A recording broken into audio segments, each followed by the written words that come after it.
Welcome to Business Party Podcast, where we combine our not-so superpowers to bring you entertainment. So grab a drink and ride with us to the apocalypse. Let's fucking go! Pulled the gym. He's like, looked at the camera. He's like, what the fuck, man? Yeah, right there. Donald Trump don't trust China. China is asshole.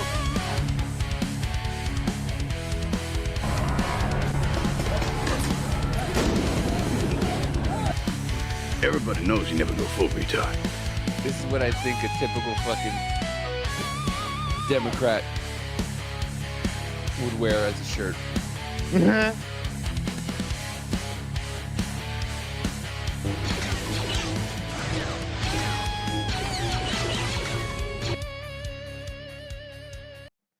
And here we are. Welcome to Business Party Podcast, motherfuckers. Tonight, joined by good old Superstein.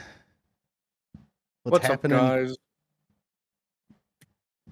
Hell yeah, time to talk some shit about gaming and whatnot, especially the game that me and you fucking sunk many fucking hours into that's absolutely a shit fest right now, named Helldivers 2, but we'll get to that in a little while. But you were just talking about you might be getting a new job at a place that you like quite a bit. So what's going on with that, brother? Yeah, I got the phone call today, actually, probably about 4 or 5 hours ago. I've been waiting to interview at the local comic book store. They have somebody that's leaving, so they need somebody to replace them. And I've been waiting for an interview, and I get along with the manager and district manager real well. And they're like, yeah, we're going to have them. And then lo and behold, this person apparently is leaving before they thought they Right. were going to, and they let them know today.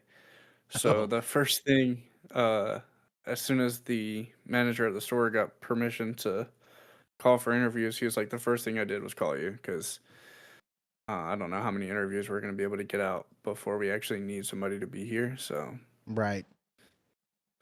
Hell yeah, that's So, dope. Well, I mean, it especially shows like if they're trying to get a hold of you right away, it shows you've been there for a while and you get along with them and all that. So yeah. So I'm pretty excited. It's going to be weird. I haven't done an interview in a little over 6 years. yeah, you But haven't I'm needed very to. Oh yeah, for anyone that doesn't know, you were in the Navy for a little while, so yeah, you haven't really had to really do any interviews or anything. So yeah, Yeah, I was in the Navy. So interviews are weird.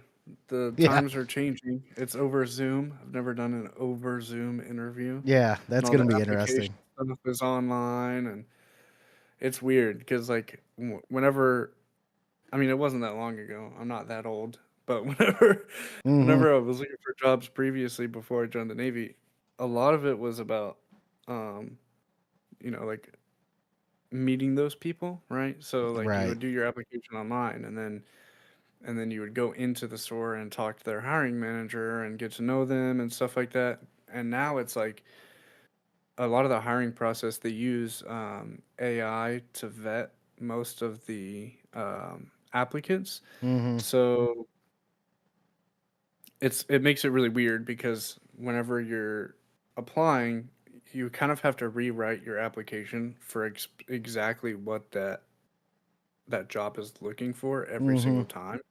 Because if you don't have the exact dockets that the AI wants you to hit, it'll just completely throw See, your thing away, and they won't even see you. right, that's ridiculous.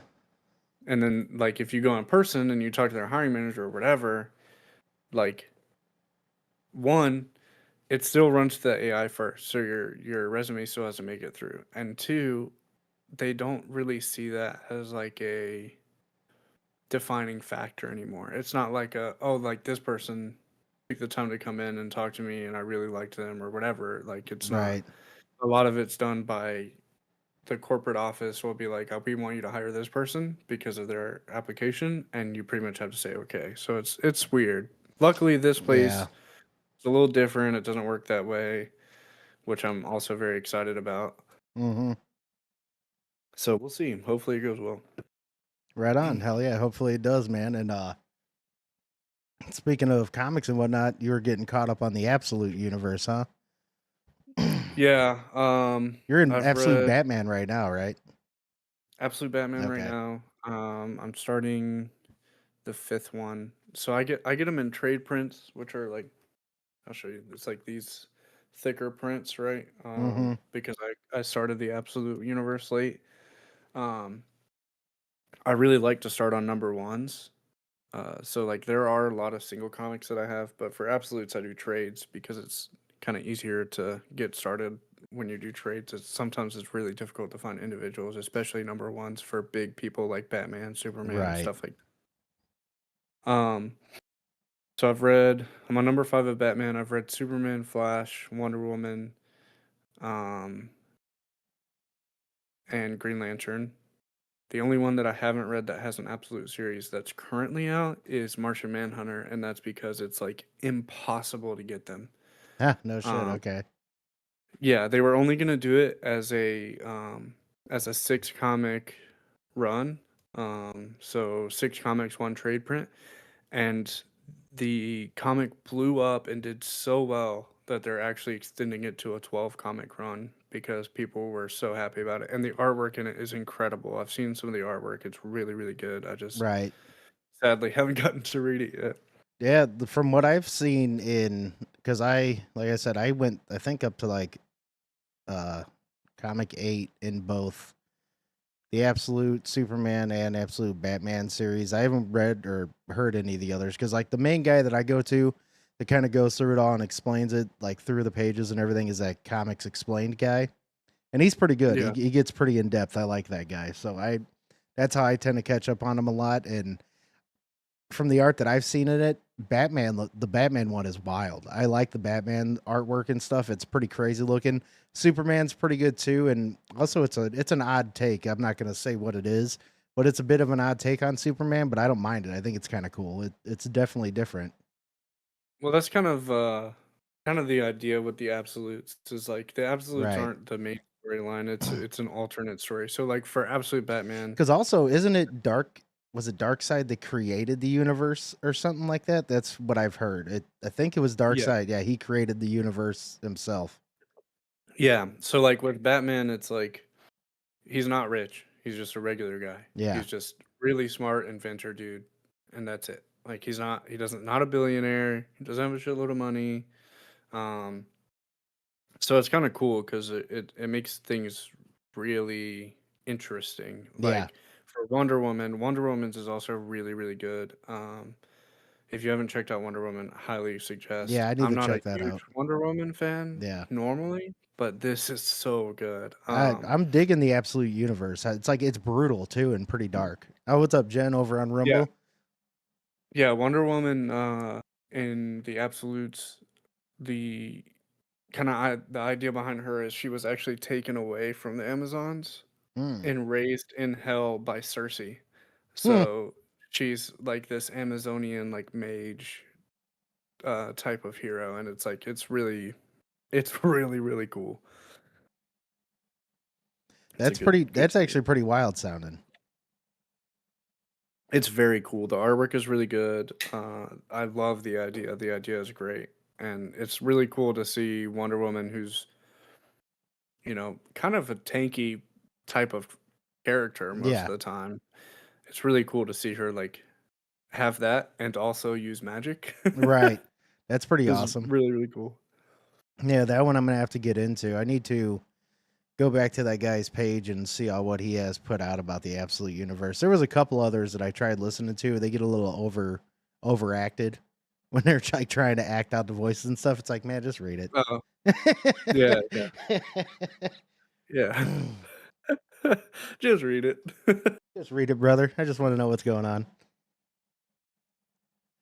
But yeah, going on from that, let's go into a little bit of some game stuff. Now, we've been jumping in the Windrose quite a bit, and they've been doing quite a few updates. So I'll give them some damn good credit. It seems like they're keeping up on shit. They helped performance quite a bit. I'm not getting all those crazy weird glitches. Now, I mean, we might sometimes, especially if we're running in the server and there's like 4 or 5 people, You may still get that lag sometimes, whatever else, but it does run a hell of a lot better. So I got to give them some damn good credit. And we're Yeah, gonna I see. actually. Well, then we're Oh, also sorry. gonna see when they come out with more comic or content, which I don't think is gonna be for another like 5 or so months, which I'm fine with.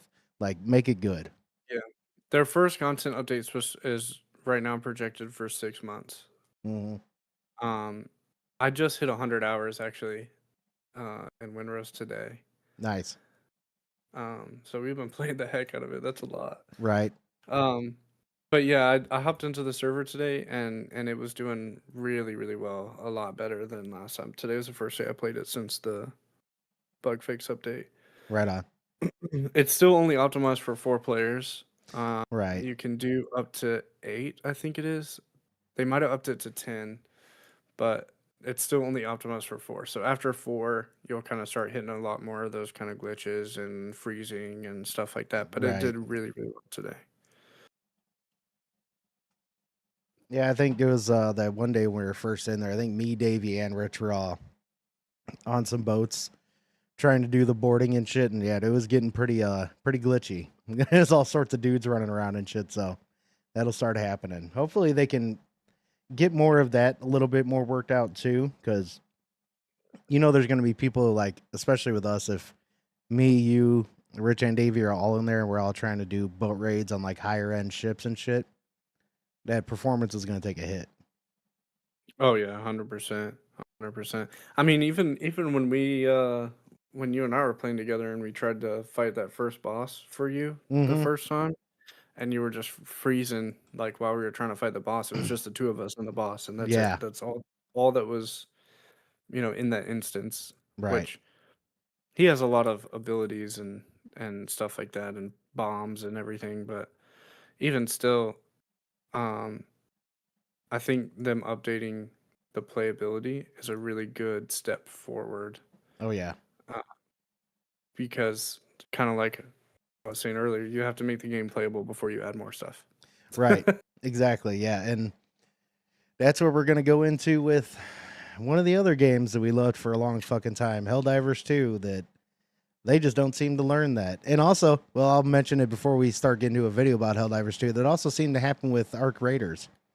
A bunch of people have left that with the updates Yep. they were doing. Like, one of the latest ones that I heard too is they nerfed some sort of durability on one of the weapons, nerfed trigger grenades again. They've been fucking putting out skins that aren't acting right or something. Or also, I never really liked their skins, to be honest. I mean, there was a few of them that were okay, but yeah. Yeah, I mean, we loved Helldivers. I have 206 hours in Helldivers. Man, I think I have like According 900. to Steam. Yeah, according to Steam, I have 206 hours, which is a lot. I think it's my most played game. My most And played is 7 Days to Die. What do I have? 1,019 hours. And I think Helldivers 2 is my second with 809 hours. Yeah. It's a lot of fucking playing. yeah, it is. I'm trying to like just figure out how to sort it by hours. If there's a way to do it. Anyways, But they've been it's either that doing or Vita. right. Well, they've been doing all sorts of crazy changes in that, which I'm going to switch over to this screen. So we got Odo's video that we're going to place some of that. Let me bring that back up here. I'm going to switch to theater mode in this so it's a little bit bigger, but he's going to go into the enemy of democracy, which is really the Glaze Divers, because everybody that wants this game to be good, that has played really since the beginning and been through a lot of shit, sees where they keep fucking up. How they keep nerfing certain things, buffing in the background of enemies, not letting us know stuff, which here, Glaze, that's called a lie. It's called not being honest. Don't be like, well, they weren't honest with us. Just admit it. It's going to be a lot easier for you. And like, I don't get how, well, I get it in ways, which I guess I'll kind of maybe mention a little bit in the video, but it's amazing to me how it's just like,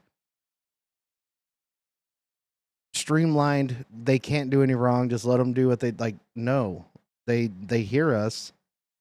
They make some changes, but it always seems to be the changes that are in certain little subsections or subgroups that a lot of the people that don't want those aren't in or are pushed out or blocked, which is like Reddit, their Discord, whatever else. Like, I got banned from their Discord for calling something mad retarded. And that was it. I didn't even know that. That's funny. Yep. So it shows how much they can handle, how thick their skin is. As they said, they have thick skin. But let's get a little bit of this Odo video and listen to what he has to say. Glaze Diver, an individual acting as the unpaid PR team for Helldivers 2, defending blatantly bad changes made by its developers as if they can do no wrong, usually comprised of folks who spend more time arguing than they do playing the game, which leads to a clear and severe lack of nuance on any game-related topics. Disclaimer, it is not someone who simply enjoys the game or even likes the bad changes. It's defending these bad changes that is the key difference. And no, it's not a slur, and nothing you say can turn it into one. It's akin to calling someone a silly goose. If that offends you severely, you've got bigger problems. I coined this term because many players felt the need to defend the game from the very thing the devs, Arrowhead, asked for on a weekly, if not bi-weekly basis, and that's feedback, critique, things to improve the game. But for some reason, you couldn't give suggestions. It was outlawed. And it didn't matter if the suggestions you gave were implemented and actually improved the game. None of that mattered. You just always have this back and forth. These people battling you no matter what happened because they themselves are incompetent and in many cases incapable of understanding the game's nuances. But they feel the need to interject themselves. And it got to a point where the constant lies on behalf of the devs from the players, the excuses for things that made no sense, it was just nothing but the same phrases over and over and over again. Skill issue, get better. And it got more complex in a sense once you had specific enemies involved. But these people would argue with reality. I'd show them blatantly, Charger Behemoths and Chargers are the same thing for the most part, before they ever changed, by the way. They were actually legit dang near the exact same. I could show them the clips to their eyes, and they would say, my eyes deceive me, and my mind plays tricks on me, and ignore it, and still continue to argue. And it's weird because 2 years ago, the devs said this in a blog post. It is extra important to us to tread carefully so that we don't ruin fantasy and fun when we do nerfs. Swap out nerfs with changes. Same thing. We hope you, our players, will tell us when we cross that line inadvertently. Combine that with basically every feedback post they've ever put in the Discord, and you should really be questioning why folks are so against the idea of objectively good feedback, such as the suggestion of enemies having proper weak spots. People sat there for upwards of 7 months saying, war stars are fine, just bring anti-tank weapons. When they just got done saying, yeah, meta is so bad, guys, metas are so terrible, folks are getting kicked for not using meta, it's just such a terrible thing. The devs, they saved us from the meta. And then they go and encourage the very thing that they were saying was so terrible. It is logical fallacies like that that have just boggled my mind. And it keeps going. It's every freaking enemy that gets released in a pretty bad state. It never ends. And they're trying to argue with folks that just want proper weak spots. Hey man, the eyeball that does nothing, maybe make it do something. It has no medium pin weak spot, kind of questionable, maybe add one. Whoa, you're just bad at the game. Sure, whatever, I suppose. What are we talking about? What's the correlation? It's always going straight to, it's like a superiority thing. I'm better than you, so we don't need this. It's not about skill here. It's about the game maintaining consistency and the things that make it fun. Because if you don't have these meaningful weak spots, you're losing a very important factor that keeps Helldivers 2 so unique, and that is the ways you can interact with the enemies. If it's just basic stuff, now you just have a run-of-the-mill horde shooter, and not Helldivers 2, the horde shooter. There's a reason it's so unique, and there's a reason why it's attracted such a major audience, and I think the weak spots are a freaking monumental factor. Yeah. And we see when they release flesh mobs, they didn't have weak spots for so long. It's a bad thing. Leviathan's kind of the same deal. Dragon Roach is kind of the same deal. It's recurring theme that if you are paying attention, you can point out and it should not be an argument. It should not be a back and forth battle to go, hey, yeah, we should go ahead and do the thing that makes the game better. Whoa, that's revolutionary. Burn him at the stake. That guy's a witch. And the sad thing too is now you have those folks that are like, you guys are It's a meta, blah blah blah. They're gonna see me make this video and other folks make videos like this and say, you're just bad, skill issue. It's like, what the headshots that happen more often now and hit harder, they ignore armor because helmets are the same. So we're taking 60% plus around there, more than half HP from a single headshot. You get headshot twice, you're dead, regardless of armor. You could have 200 fucking armor ridiculous. ratings and you're dead. So it's like, what was like? Why'd you fix armor? I'll pause it right there. That's one thing I've been saying for a while. I know they'll never add it, but there's plenty of games that have armor mechanics in it where you could actually make your armor feel like armor. You know, like one armor mechanic is in a newer game, which is Arc Raiders, which is your shield. You have that mechanic plus your life. You have Space Marine 2, you have your armor mechanics and your life. Why wouldn't you put something in there to where it actually feels like you're wearing a fucking piece of armor, you know? Yeah, I mean, you were even saying that when we were big on playing it all the time. Yeah. Like constantly we would get on and be playing and you'd be like, I really wish there was an armor mechanic. And the other thing is like there's nothing, your chest piece will have like an ability or whatever, right? Mhm. For reload or no knockbacks, or there's one that gives you like a prolonged life thing. I Yeah, forget what or it's like called. or negates chest hemorrhaging or even Right, yeah, democracy protects where you can 50% take a bleeding. fucking fatal blast and live. Right, yeah. And so they have all these abilities that these chest pieces have, and then no other armor piece does anything. Right. Like you can't put on a helmet that also gives you fire resistance or put on a cape that also gives you poison resistance, or you can't like there's no, you have to pick what chest piece you want and then pretty much base your loadout around Around what that. abilities that chest piece gives you, which I mean isn't horrible, Right. but combined with all of these other things that are happening, it makes it just another talking point of like, okay, what are you guys doing?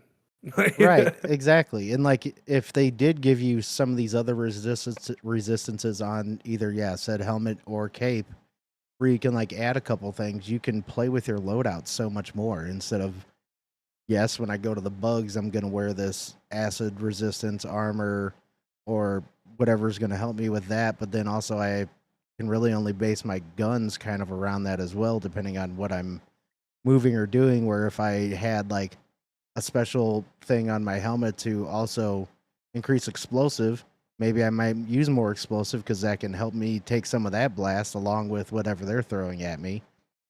Or like people Right. have been saying, give us the ability to wear what we want, then also only be able to take certain abilities and put it on that armor, switch the abilities up. Right, exactly. Yeah, because like I mean, I remember whenever we would fight bugs, I would go like a full fire loadout. Mm-hmm. So that would mean that I would end up sacrificing Democracy Protects or chest hemorrhaging or one of those things in order to make sure I didn't die from my own weapons. Right.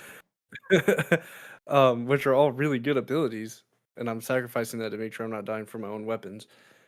Which, again, to a certain extent, I understand, but Right. also with everything else that's going on, it just makes it another talking point.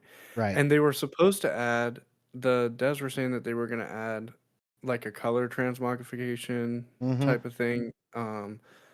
Which, for those of you that don't know, that's just the ability to change armor to look like other armor. That's what it's called in a game. It's called transmogging. Yeah. And they were supposed to be adding something so that you could personalize your armors more. And instead of having just, this is what the armor looks like, period, they were supposed to be adding colors so you could change like your primary, secondary, tertiary color. It wouldn't change the actual Abilities, design of yeah. the or the abilities, but at least the color, so you could kind of personalize a little bit more. It was a cool idea.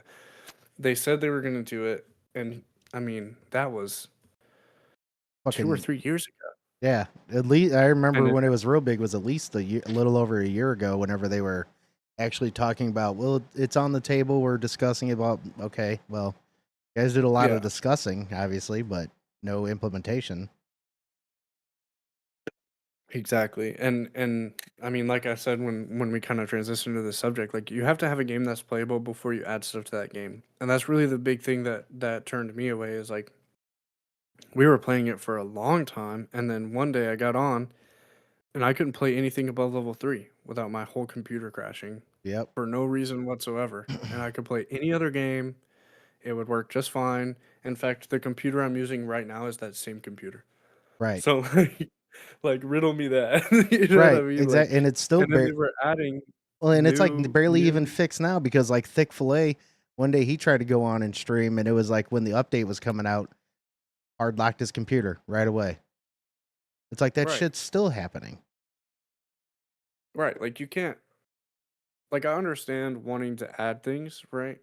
Especially when you're in an environment where you're trying to um sell a product, right? I Mm-hmm. understand wanting to improve that product so that people that are using it enjoy it. But it has to be enjoyable first.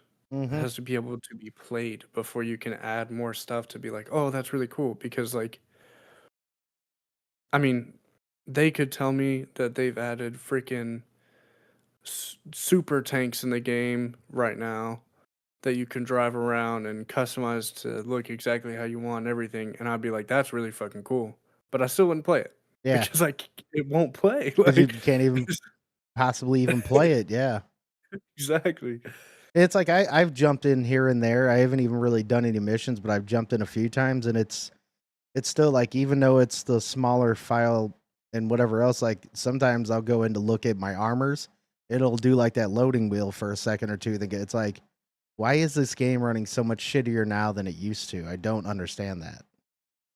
Right. And like I get that it's built on an older physics platform. I Right, understand that. And I understand that that's not like in order for them to fix that, they're really gonna have to build the game from the ground up again, right. realistically. I understand that. But there's a difference between it being an older physics platform and it being a 2-year-old iPhone that doesn't work anymore because they shut it down. Mm-hmm. Like that's not like I can still go on my PlayStation and play the original Assassin's Creed. You know what I mean? Right. Well, and Um, like the things that they've done, I think are what kind of fuck with it too. Because I mean, yeah, the Autodesk engine, the one they're using, went out of date in 2018. So ever since then, they've been adding their own tools or having people work with them to add tools and spaghetti coding around it and whatever else. So like every time they even add something, there's always something else that gets fucked up because their engine is out of date. Like there's no updates to come to it at all. So I mean, I guess cool you stuck to your guns, but you also stuck to some shitty guns, man. Like you guys, you should have went somewhere else or thought about using a different engine. yeah, I mean, I think they really fucked themselves because I think if they would have had the game like they had it or similar to how they had it when you and I were playing it really really big, and they said, you know what, look guys, I think that the best thing that we can do is build on a new physics platform and release a new game. Yeah, Then I think that then it would have been like, okay, yeah, let's buy that game, and people would have bought that game. But now the right. problem is, you have all these like, of course, you have people that still play it, and that's gonna be the same with any game. It doesn't matter how bad it gets. Like there are people that are gonna be diehard about anything, no matter how bad it gets. Right. But now you have a problem of you are trying to tailor to those people who are die hard for this game no matter what wrong you do. So the next time as a company you release a game, everyone else is going to be hesitant about buying it Mm-hmm. except for those select few people who so you're really limiting your market, which is not something that you want to do as a company in general, but especially not as a gaming company. Right. You really don't want to limit your market that much to where you're only catering to a few really good, super loyal fans. Mm-hmm. And they're gonna learn that more. Yeah, All right. they'll see. Yeah, exactly. We'll continue on with this. Because people were saying, "Oh, we're getting kind of rolled here, and we're wearing light armor." So you fix armor, and now we take more damage than we did before, wearing the heaviest armor in the game. That is crazy. No, is that not crazy to y'all? It's just who are these changes for? And y'all say a game for everyone is a game for no one. Right now, you're making a game for the smallest amount of people possible. It's the weirdos that think that arbitrary difficulty is cool. I'm going to go ahead and show you guys a comment from 2 years ago that kind of summarizes the way that many people still view the game today. That'll happen at the end of the video. Before that, we have some Glazed Diver interjections and explanations. Everything timestamped down below. Enjoy the rest of the video. As the Lord's strongest Glazed Diver, I believe I can clarify a simple misunderstanding. Did you know you can farm super credits for free? Huh. I know, it's crazy.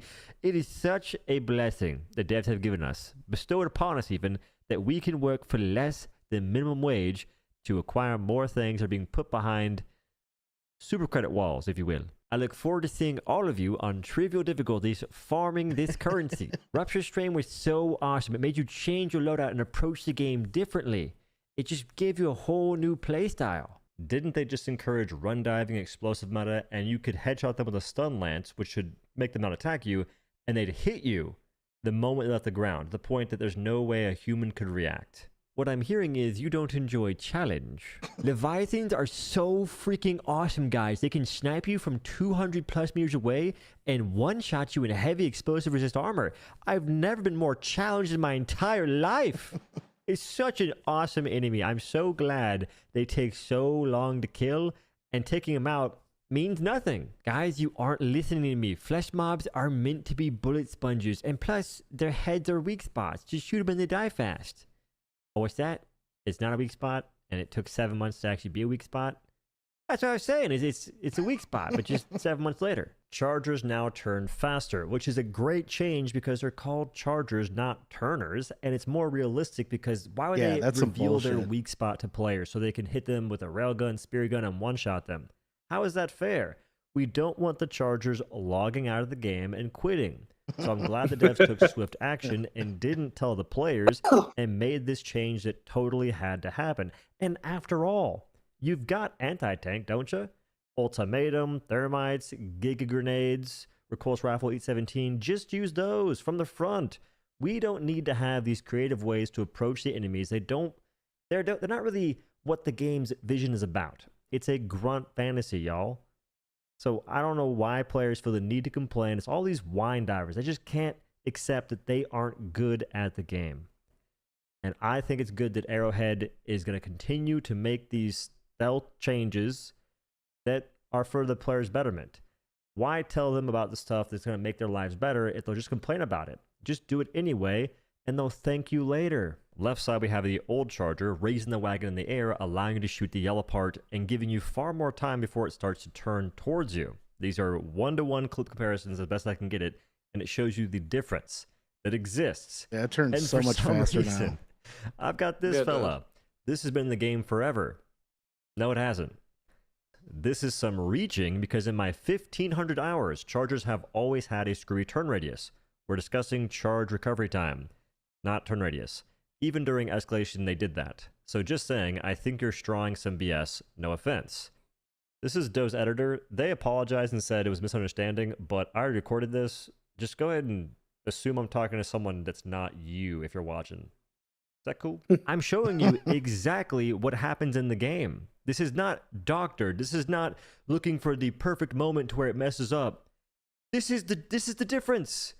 And it's bothersome because I'm not saying that this weak spot was fantastic. Actually, far from it. I didn't love that the devs kept pushing us towards this or headshots because they buffed chargers, making it so stripping the leg armor and shooting their exposed leg was a more tedious time to kill. And people gave the excuse, just go for the wagon. And now that's worse too. This is what is tilting. It's the systematic degradation of the game and its unique systems for no gain whatsoever that players, for some reason, incessantly defend. And they're blind or clueless. Your playtime means nothing to me, especially if you're this lost. Like moth to a flame. The video they linked literally has Odo using a gas weapon in the old clip, by the way. It's literally disinformation. Nah, I went in to check and he's just tweaking. You can even see in the video the old charger doesn't do a full turn because it got gassed.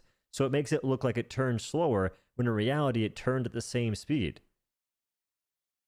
There's no proving these people wrong.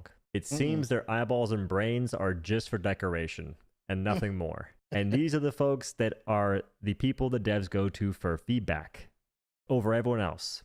It's the Discord, the low sodium subreddit, and the feedback forums that are also posted in the Discord and the low sodium subreddit. I wonder why the game has all these weird changes. Man, if only we could pin it down to a source. To see just how bad things are, go to the official Helldivers 2 Discord and type in the name Odo with no space and just see what they have to say. Don't engage with these people. They're mentally deranged. It's a waste of your time. But if you want to spend a quick 5 minutes scrolling, you can understand why Helldivers 2 is where it's at right now. It's these people. These individuals. Helldivers 2 is a team-based game. I tell everyone that, especially if they're complaining. That and also get better skills, shoot your trash. They're catch-alls. But let's say you have a charger recovering faster after a charge. Not a big deal. Have your teammate distract them while you blow their back out with the swiftness. And some folks say the game is easier as a group. That's not really true. It's more that the bugs keep logging out because they're a little upset at the current happenings in the game. Once we get their numbers back up and they're having a good time, it'll be just as challenging. Like, sure, people say they solo because group is too easy. That's actually a falsehood. They're actually spreading deep state propaganda. We should probably get that looked into by the federal state agents. You have team reloading. You can swap backpacks, and you can shoot your weapon faster. And if you get separated, it maybe is a more challenging experience because then you can't do anything with your weapons. And it takes time to swap too, but that's by design. It makes it more rewarding in the end, and that's why everyone does it. In my lobbies, maybe not in yours, but in my lobbies it happens all the time. Did you guys know you can farm super credits? Since the dawn of Divers, us Hiveguard mains have been begging for a difference in playstyle because it just got so tiresome sitting there and doing nothing with medium armor. And now, thankfully, we have heavy armor that changes the experience and makes it so the Helldivers have to be far more tactical when approaching us. Because sure, we die faster in mostly the same ways we did before, and that includes explosive weapons, fire damage, and if you do shoot our body bits, that's even quicker. But we'll strike fear into the hearts of new players that are upgrading their equipment and trying to use medium pin that will now bounce off our armor, since it's the same rating as Hulks, War Striders, and everything else that has heavy armor, which makes perfect sense. And it really does improve the experience, because who doesn't love getting new stuff in a video game that doesn't do anything on enemies you'll experience a decent bit of, even as early as level 2 difficulty? That is called invigorating gameplay, folks. So as a Hiveguard main myself, this is honestly a pretty sick change.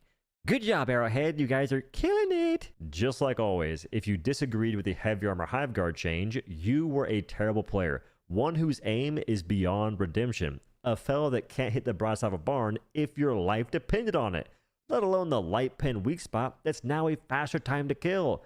Which means you should be thankful for the change and accept the new tactical challenge. That was the glazed diver perspective that many of them still vehemently defend. And in doing so, they show you how fast you can kill them. And they're using half a magazine for ARs for one Hiveguard. They can't really show you why it's good. They can only tell you. All they have are their words. And those aren't really worth a whole lot. Now, the reason I think folks are actually upset is why would anyone get excited about having less incentive to use a varied loadout? Because everyone will tell you you're faster off using light pin weapons now, gas, explosives, and fire. But those are already good against bugs in general, and even including Hiveguards. So making them better only encourages more of the brainless kills, in a sense, the metas that folks are so against. And it also gives you no reason to use medium pen weapons for the most part, because Hive Guards were a main reason to use medium pen weapons. And now any of them that don't have explosive damage are less useful, because you're better off just taking light pen weapons that do more durable damage, which is damage to the exposed bits in a sense, the weak spots. I forget the exact terminology, but I'm pretty sure that's how it works. Why would people be excited about that? Genuinely. And I don't get it. Like, Yeah, how it can we say doesn't it's make more sense. challenging? People can't handle challenge and they just don't like difficulty increase, Yeah. but yet the things that are better against the Hive Guards are the most skillless, the least difficult and least challenging things to use. I just don't understand how it's a constant trend. Every time we have this conversation with different enemies, it's really getting annoying if you ask me. We want, like, I would be okay with a more proper weak spot for Hive Guards that rewards aim, Mm-hmm. because the one it has now, I guarantee you, was not intended. It's just the thing that a player can do, and the devs go, huh, well, if it ain't broke, don't fix it. Oh, they pull the old arrowhead. If folks enjoy something, just make it worse until they don't. There's the Yeah, unfortunate pretty recurrence of folks getting mad at people for the things they haven't done nor said. You showed a clip where you intentionally corralled as many Hive Guard as possible to make the problem look bigger than it is. You misled your viewers to rage bait and get views. You are a bad person. I'm sorry, boss. I didn't mean to play the game and try and have fun and get bullied by a bunch of Hive Guard and show people that, well, they was mean to me. It won't happen again. You scouts on it. It won't happen again. That's my bad. This clip is 34 minutes into the mission. If I was corralling enemies, it would be a lot shorter in the time remaining, if that was my goal. And it's also funny how this is the sub-faction for the Gloom, which is weird since there's way more Hive Guard by a disgusting margin than Gloom bugs. And it's also Yeah, funny they're how just this is not the spamming first Hive time this has Guards. happened.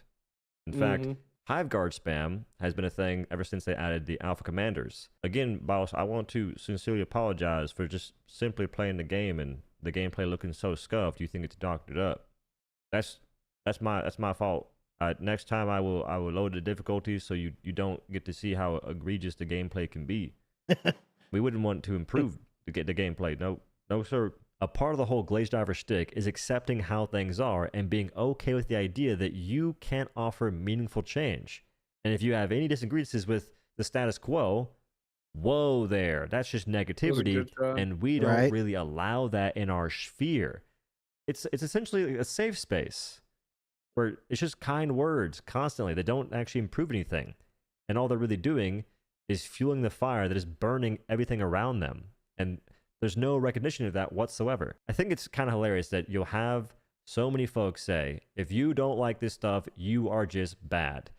When I can handle everything the game has ever thrown at me. And I've done so. I think I've done Yeah, it's every hilarious to me single people thing. saying that he's Everything I've bad seen at is the game challenging. I've for done shit solo like and that. Like group. I've seen him destroy the And yet, I'm hard still bad ass at the game, levels. right? I'm just Yeah. bad. When can someone be viewed as good? Do they have to just agree with everything that the Glaze Divers say and do the content, or is it if you agree with them, you're automatically good at the game? And I believe that these are the target audience for Helldivers 2, which is different than the core audience. The core audience are the folks that actually want a good game and want to and support Helldivers 2, and the reason why it's successful. They paid their bills. The target audience are the brainless Muppets, the Glaze Divers, that lack the competence to actually discern between what's real and not real. Instead, they just sit there and they're yes men. That is the embodiment of a Glaze Diver. The unpaid PR team, the people that will sit there and at a moment's notice defend the game for seemingly no reason whenever there is fair critique taking place. There is nothing I could say to explain to Glaze Divers why the term exists, because for some reason they think it's all because of the Hive Guard change. What? It has nothing to do with the past 2 years of the devs making such atrocious changes that are just constantly a back and forth. It's one step forward and miles backwards. Right? Like for me, that Hive Guard change with the putting the heavy armor on their head or like I didn't give a fuck about that. That was like one of my least concerns. My main concern was all the buffing, especially lately, all the buffing of the durable damage on all the enemies across the board. making our mechs and everything just absolutely useless, and also killing us so much faster. And then they buffed the speed of bugs and shit too in one of the latest updates. It's all these Mhm. changes are just fucking ridiculous. And then it And came it's down. and it Well, then they came down to that latest armor is supposed to make you run faster and shit, but it's like it's almost negated with how fast the fucking bugs are, and plus, as I've said, you don't even have any armor mechanics. It's and like he displayed, you take like 1 or 2 hits and you're pretty much fucking dead. yeah, and it's like I agree that change, the High Lord change, didn't really change a whole lot for me Mhm. as far as the gameplay goes. It's a big part of it is them not telling you that they're gonna do it, Right. or them not like unless you actually go in and read all of the update changes, and Yeah. even sometimes when you do read all of the update changes, They it won't doesn't even. tell you about the buffs. It doesn't tell you about Yeah. the The debuffs. only time we find out is by data miners like Iron Sights or other ones that actually go in there and fucking get inside the data, and then you find out, oh yeah, their durable damage went from 30 to 1 fucking 100. So good luck with your fucking paper mache mech. Yeah, exactly. And then like the other thing that bothers me is like the whole get good thing. Okay. Mhm. I understand that there are people that are either naturally or practiced very good at video games. I get that. Right. There are a lot of games that I'm very naturally good at, right? But the difference is, like, I'm not running around looking down on people who can't do some of the things that I can do, for one. Right. And for two, if you want to talk about get good at something, get good at life and get out of your mom's basement. Right. Exactly. Yeah. You're this good at the game because you play it 17 hours a day in your mom's basement. Get out of her basement, go get a job, Right. and get good at life. And those are the same ones that would be like, yeah, did you know you could super credit farm for free? Dude, I remember Yeah. like there's been a few My times my where mom didn't even that know was you could like super all I credit. did a few times was sit and like kind of super credit farm. Dude, in like 2 hours, like I wanted to do shit trying to see what I could get super credit farming, and I'd come up with like 100 maybe in a couple hours. It's like, dude, get fucked. I am not gonna. I don't have the time. Number one, I'm a fucking machinist that works 40 plus hours a week. You think I want to sit there and credit farm with the time that I have to play? Nah, son, I don't think so. Yeah, exactly. Like it's just so ridiculous. Like I don't have a problem with But the way that the making farming is, it's so shitty. It's like, yeah, you can do some of the stuff for free, but why wouldn't you include that to make your gameplay better on higher levels when you complete all this? Give 100 super credits across the board for completing all 3 level 10 missions or something. That's fucking yeah, rewarding. yeah. I would rather that. Yeah, like make it an a part of the gameplay. Yeah. Make it an elevating part of the gameplay. But also like I completely understand because now we live in a world where gaming is a service, right? Right. And I understand putting content or certain things behind paywalls with this idea of gaming as a service. But again, I have to be able to play the freaking game. Yeah. I have no problem. I work, I have an apartment and I'm married and all that stuff, and I have no problem spending money on a game. I have no problem sinking $20 into, Right. a couple hours of extra story or whatever. And I've done it before many, many times. But when you're making it so that the game is virtually unplayable, and then even when you do either A, spend the countless number of hours to farm enough super credits to buy this war bond so that you can get all this cool new stuff, you then have to go get all the medals for it. Yeah. And even if you don't farm the super credits and you just pay for it and then you go and get all the medals and you unlock all the stuff, like honestly, there were even times before we stopped playing where I would get a new war bond and I'd be like, this is sick. And I'd get some of the stuff on it. I'd be like, these are really cool. And then had zero in-game use. They Right. look cool. It's a cool idea. Zero in-game use. Right, because most of them just weren't very viable for a lot of like I mean, especially some of the latest ones, like what was it that the one with the hammer and shit, but they gave you like the underbarrel grenade launcher, but yet light penetration. It's like a Liberator penetrate or Liberator with a fucking grenade launcher on it. Cool idea.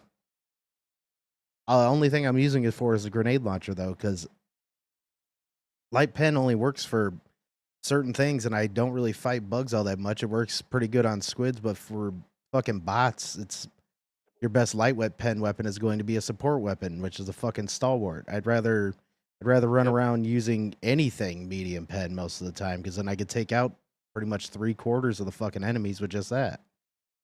Right. And I mean, like, when we were playing, a lot of times I would use basically a marksman rifle with Yeah, light pin, and I could headshot shit and kill it all day. And you saw me do it over and over and over again. yeah, And now with the changes they're making, that's like virtually impossible. So just it's like about, yeah. I understand where like the get good aspect comes from to a certain extent, but like when you're making it so that it's not possible to use the tools in the game to complete certain parts of the game, Right, that's when it becomes a bigger problem. right, Uh, like I should have no problem running the same or very similar loadouts to what I ran when we were playing together, and I genuinely don't think that would happen. Like, I no, think it would be a big problem. right, exactly, yeah, because like one of my main ones was the autocannon all the time, and I quit using that for Right. a while. Then they buffed it, and I started using that again, and then now with what they're doing with the enemies, it doesn't work the same as it did before. Again, I just don't understand what the fuck they think that they're trying to do. It literally does become unenjoyable sometimes, because all these weapons or whatever that I was using before that were working all right are just kind of feel like I'm shooting a fucking goddamn water gun at some of the guys now. Yeah, exactly. Like I used to run the when we would play together, I would run the knight, that submachine gun, Yeah, and the shield, and that was light armor pin, and I used to fuck shit up with that gun, and it yeah, was fun to run around with the shield and shoot, enemies with a submachine gun. But with the way that they're making it now, like you can't do that. So like right, then you start to ask yourself, okay, well, what's the point of all these previous war bonds that I bought, right? right, exactly. Because in a lot of games, if you're buying extra content, right, like kind of what I was talking about, gaming as a service. So like even with Cyberpunk, they have an extra DLC story that's like, I don't know, I think it's like 10 or 20 hours, something like that. But you buy that and then you can replay that story over and over again if you wanted to, Right, right? With this, it's like, you spend all these money on these war bonds to get these weapons and cool materials and armors and all this stuff. And now all the stuff that you spent money on to get out of those war bonds is useless. yep, So it's like I don't want to do that. Like why no, am I spending money on I'm not at that point you're just throwing it away. exactly. Like, Because they have this supposed wannabe like that's the whole thing too, is the realism deal that they try to put into it, which I can understand to a certain extent, but a lot of the shit that they do is not very realistic, especially with like the crazy amounts of sway that they've put on not only submachine guns but some sidearms. The bullet drop, mhm. the bullet drop off. I forget, submachine guns I think is like fucking 40 or 50 meters, or it might even be shorter than that. It's ridiculous how weak a lot of your bullets fucking get after a little bit. And they want to claim realism or whatever else, and they don't want space magic in it. Motherfucker, I can almost be dead and inject myself with one shot and be alive. Like my arm is probably fucking snapped behind my back. But there's already space magic in the fucking game. Yeah, Democracy protects exactly. space magic. Yeah, exactly. I mean, even games that are difficult, like games that are extremely difficult, like Dark Souls. Dark Souls was so difficult in its own way. It has inspired an entire genre of Souls-like games. Right, And people love those games. Why? Because shit actually works. right, Because there are there's a pattern. You can learn your enemy's attack pattern and move around that attack pattern. And those enemies actually have weak spots. Real, this is a weak spot for this enemy. Right. Every time you hit it, like there's not like, oh, you have to hit it exactly right at this angle at this time. No, like it is a weak spot. If you hit it, it will be a weak spot. Right. But you also have to dodge incoming attacks. You know what I Right. mean? Right. And like that, they're kind of moving towards this like almost kind of like we've been saying, like impossibility of like it doesn't matter if you hit their weak spot, you're still gonna die. Right. Exactly. And like that's one thing you never heard with like Elden Ring, or which I was kind of disappointed they did with Crimson Desert, but you never heard with like Elden Ring or even Night Rain or some of these online games, or even fucking Dark Souls 3, which they could still try to do. Never heard once anybody being like, you know, you should nerf some of these bosses or buff these weapons or whatever else. Like, never heard that. Why? Because it's hard as fuck, but there's ways around it. There's ways to do things. That's called a Right. vision. That's called knowing what the fuck you want to do. It seems like what they did with Helldivers 2 was had a badass idea, implemented some of the things, and yeah, it was a little fucking crazy at first, but they got a pretty good balance after the creek and shit, because the creek was ridiculous. Like, you couldn't even walk on some of the higher levels without having fucking literally 15 gunships in the air. Okay, that's a little crazy. Yeah, maybe the spawn should be a little different. Okay, they brought it made it a little more balanced and shit. But it didn't, like, what were you doing ever since then? Instead of just adding some enemies and guns and kind of leaving them, and also buffing those guns, because mind you, this is a PvE game and you want to do all these crazy balances. Like, we're fighting aliens in space to try to protect Super Earth. What the fuck are you doing? Exactly. 100%. It's ridiculous the amount of things that we have to talk about is crazy for Yeah. people to be still saying like, oh no, it's okay, it's okay, it's okay. Yeah, Like- it's crazy. Like I feel like these people, like you go and like set their house on fire and they'll be like, no, I'm fine. It's Yeah, just a little warm. it's like No, that. I'm good. Like the dog sitting at the table is like, this is fine. Everything's fine. This is fine. Go ahead and play some more It's of like- this. -40. It's Right. fine. I'm just a little cold. It's fine. It's all right. My hand is completely frozen, falling off. It's all right. That's the problem. The inability for them to recognize what makes the game enjoyable in the first place, and systematically degrading the game based on what players actually have fun doing. It feels as though the devs double down on what players don't enjoy for the most part and wonder why the majority aren't having a good time. There are far too many examples for people to focus on the Hive Guard as the main crux in a sense. And yes, it's getting a bunch of backlash because it's dumb. Of course, folks don't like it, but I explained in the video the different changes that have happened and how they've all essentially turned from a small little snowball into an avalanche of sorts. And that's why the Hive Guard change has to get nipped in the bud, because I don't want to see it get worse. Yeah. You give these devs an inch, they take a mile. And I'm sick of it. I think it's interesting the correlation between reviews on Steam based on playtime. Yeah, this Mostly is positive, you'll see this is between this date interesting. range, are folks with a minimum of 0 hours to 40. And then if you change that to a minimum of 40 hours to 100, all of a sudden, mostly negative. Little interesting how that works, ain't it? Almost as if the folks that don't play the game very much, or don't understand the game very well, have very nice things to say, but the people that have time invested and have seen the changes happen in the game over time are fed up. Or no, actually, maybe the problem is that the folks with next to no playtime are just better at the game.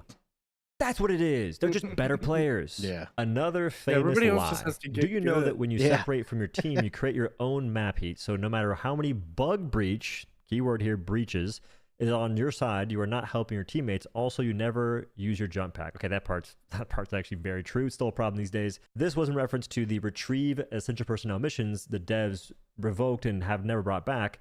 And people assumed if you split up, you'd have multiple bug breaches. And it was data mined, so you're incorrect. Except that was never true. You'll have patrols, which is not a big deal, but still one singular bug breach. And people were saying this, which was actually making the mission more difficult because if you split up, it made it better. And I love the mission for farming samples even when I didn't need them. And it still got removed.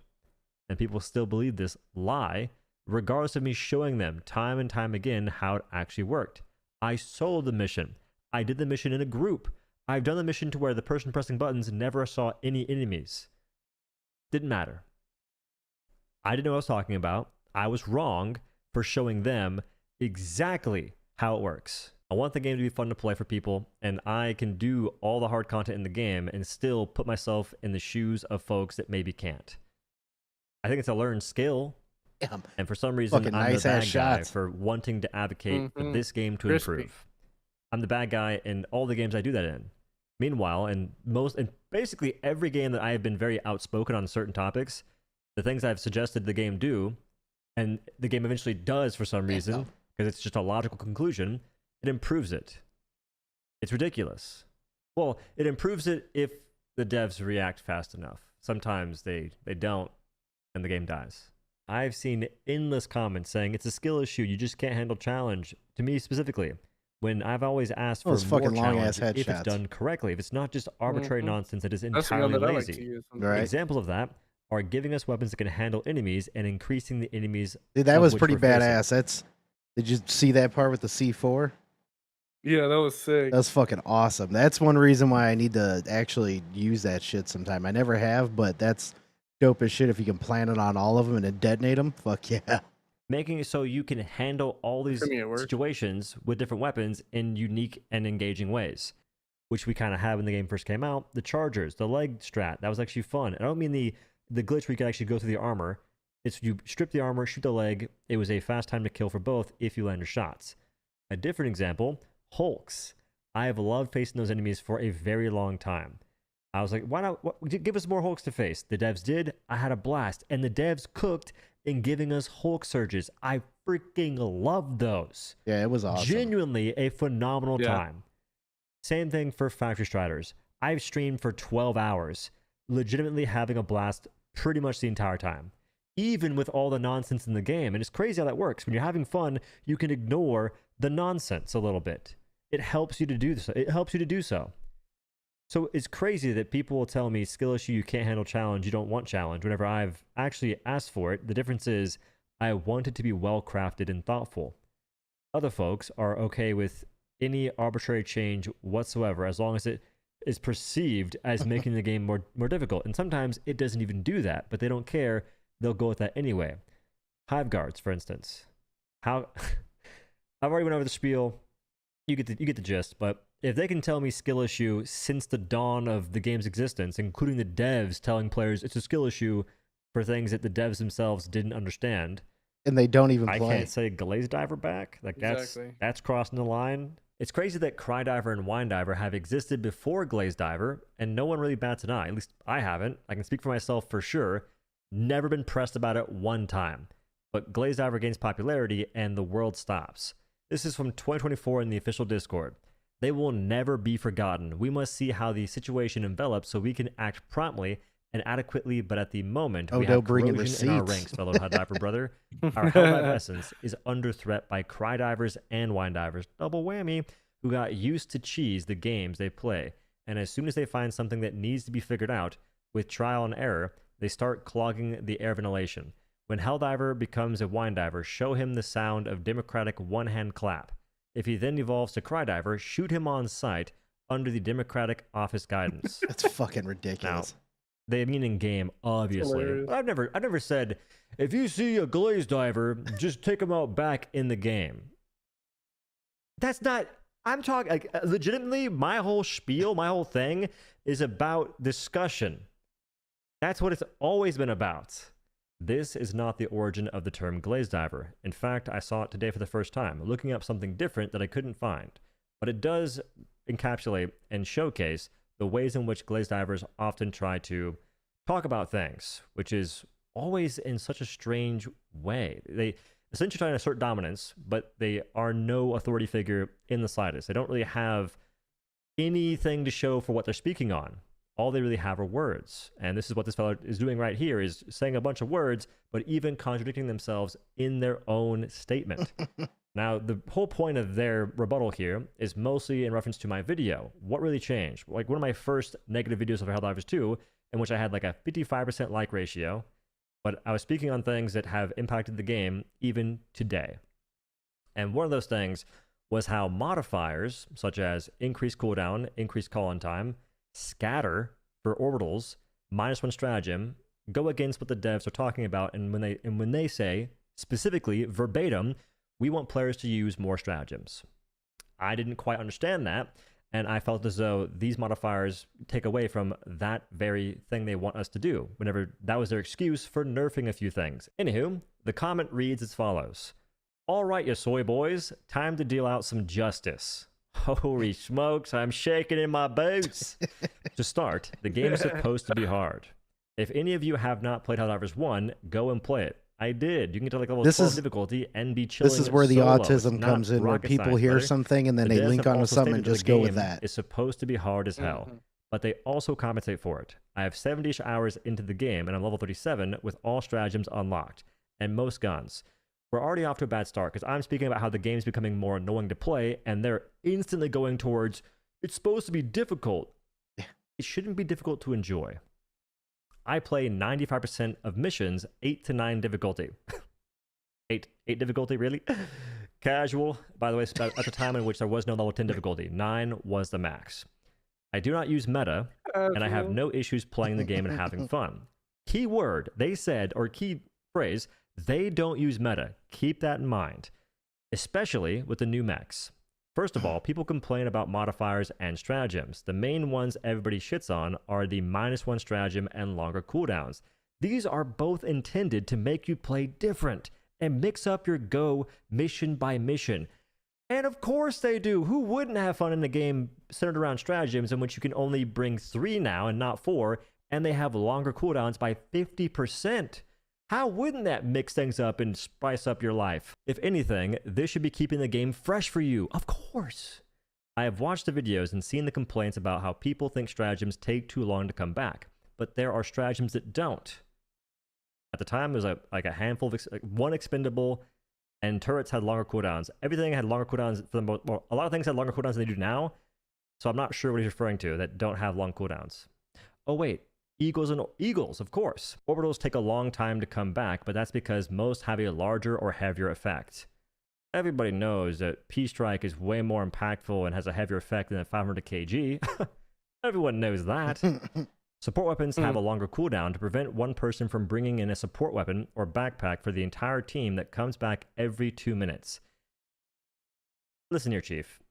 Support weapons still have the same cooldowns for the most part as they did before, which is roughly 7-ish minutes. People weren't saying to make it 2 minutes. Most weren't. The majority weren't. They were saying, hey, don't make my 7-minute cooldown 10 minutes.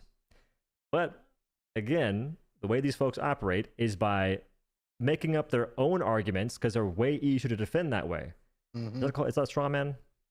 I forget. I'm not really a debater of sorts. And to incentivize you to recover your lost gear. Oh, you have a blitz mission with longer cooldowns. Bring eagles instead of mechs and orbitals. You would still bring mechs and orbitals. They're really good on blitz missions, even back then and today. And perhaps bring expendables with their 70-second cooldown or whatever. Subtract a stratagem. Oh, I guess I have to adjust to my missing slot. Please shut up about not knowing how to overcome a small obstacle. I mean, for F's sake, I use a scythe or spray and pray and a senator most missions, and I bring laser orbital, expendables, and sometimes a grenade launcher or autocannon. And a shield relayer backpack, and I'm fine clearing out an entire half of the map by myself and have a blast. Mind you, at this time, autocannon was seen and pretty much was one of the, if not the best stratagems in the entire game. But they don't use meta, right? Yeah. They don't do it. Not them. Wrong guy. And grenade launcher was also pretty good and do a lot of stuff. Orb laser was and still is very good. So they proved themselves wrong in their own assertions here. Right. You are also not meant to win every mission. People misconstrue enjoying the game with winning. I don't have to win to have fun. In fact, I've actually had a few missions in which I don't win and I still have a blast. It's all about the core gameplay itself, which at the end of the day is shooting things. If it's fun to do, the game itself is fun to play. If it's just me though. I mean, hell, they even give you rewards based on what you do accomplish in a mission. I say all this mainly because I think the devs made a great game and are doing a good job. And saying all this bullshit about a great game will only drive players who will play it not to play, just because some of you are bad. And yes, I'm using the get good principle in this one instance. There are difficulties below 7 and 9, and surprise, surprise, they come with less modifiers and enemies. Therein lies the issue. Less enemies is less fun for a lot of people. They want to face more enemies, but not have to face more annoyances, which the modifiers only serve to annoy players most of the time. The current modifiers that are good would be gunships and I guess shriekers, because at least there's counterplay. You can shoot them versus just wait longer for cooldowns. Yeah. It's still stupid. They're still dumb. Not engaging, not enjoyable. It is what it is. They don't increase challenge. They just increase annoyance. Big difference. I have issues, you don't say, with a lot more than what I've discussed, but the game is not hard. He's saying that under a video of mine in which I never said the game was hard. At any point, by the way. And I play in groups of friends and with just complete randoms. Like I said, you can disagree with me, but come on, the devs are doing a great job and you can't just shit on them because you disagree with one of the changes they made. If any dev reads this, I think you guys did a good job and keep it up. Congrats, bro. They're not going to sleep with you. Yeah, I was going to say they're not going to fuck you, bro. I'm not sure who you're aiming for, Arrowhead, but they're not going to do it, brother. 2 years ago, I said, it's been 2 years. Do you still believe any of this nonsense? Like, do you still stand by whatever ghost you were battling because you were essentially saying things that didn't really apply to me under my video? And I don't think it applied to the majority of the community because people weren't saying, oh man, these modifiers make the game so difficult.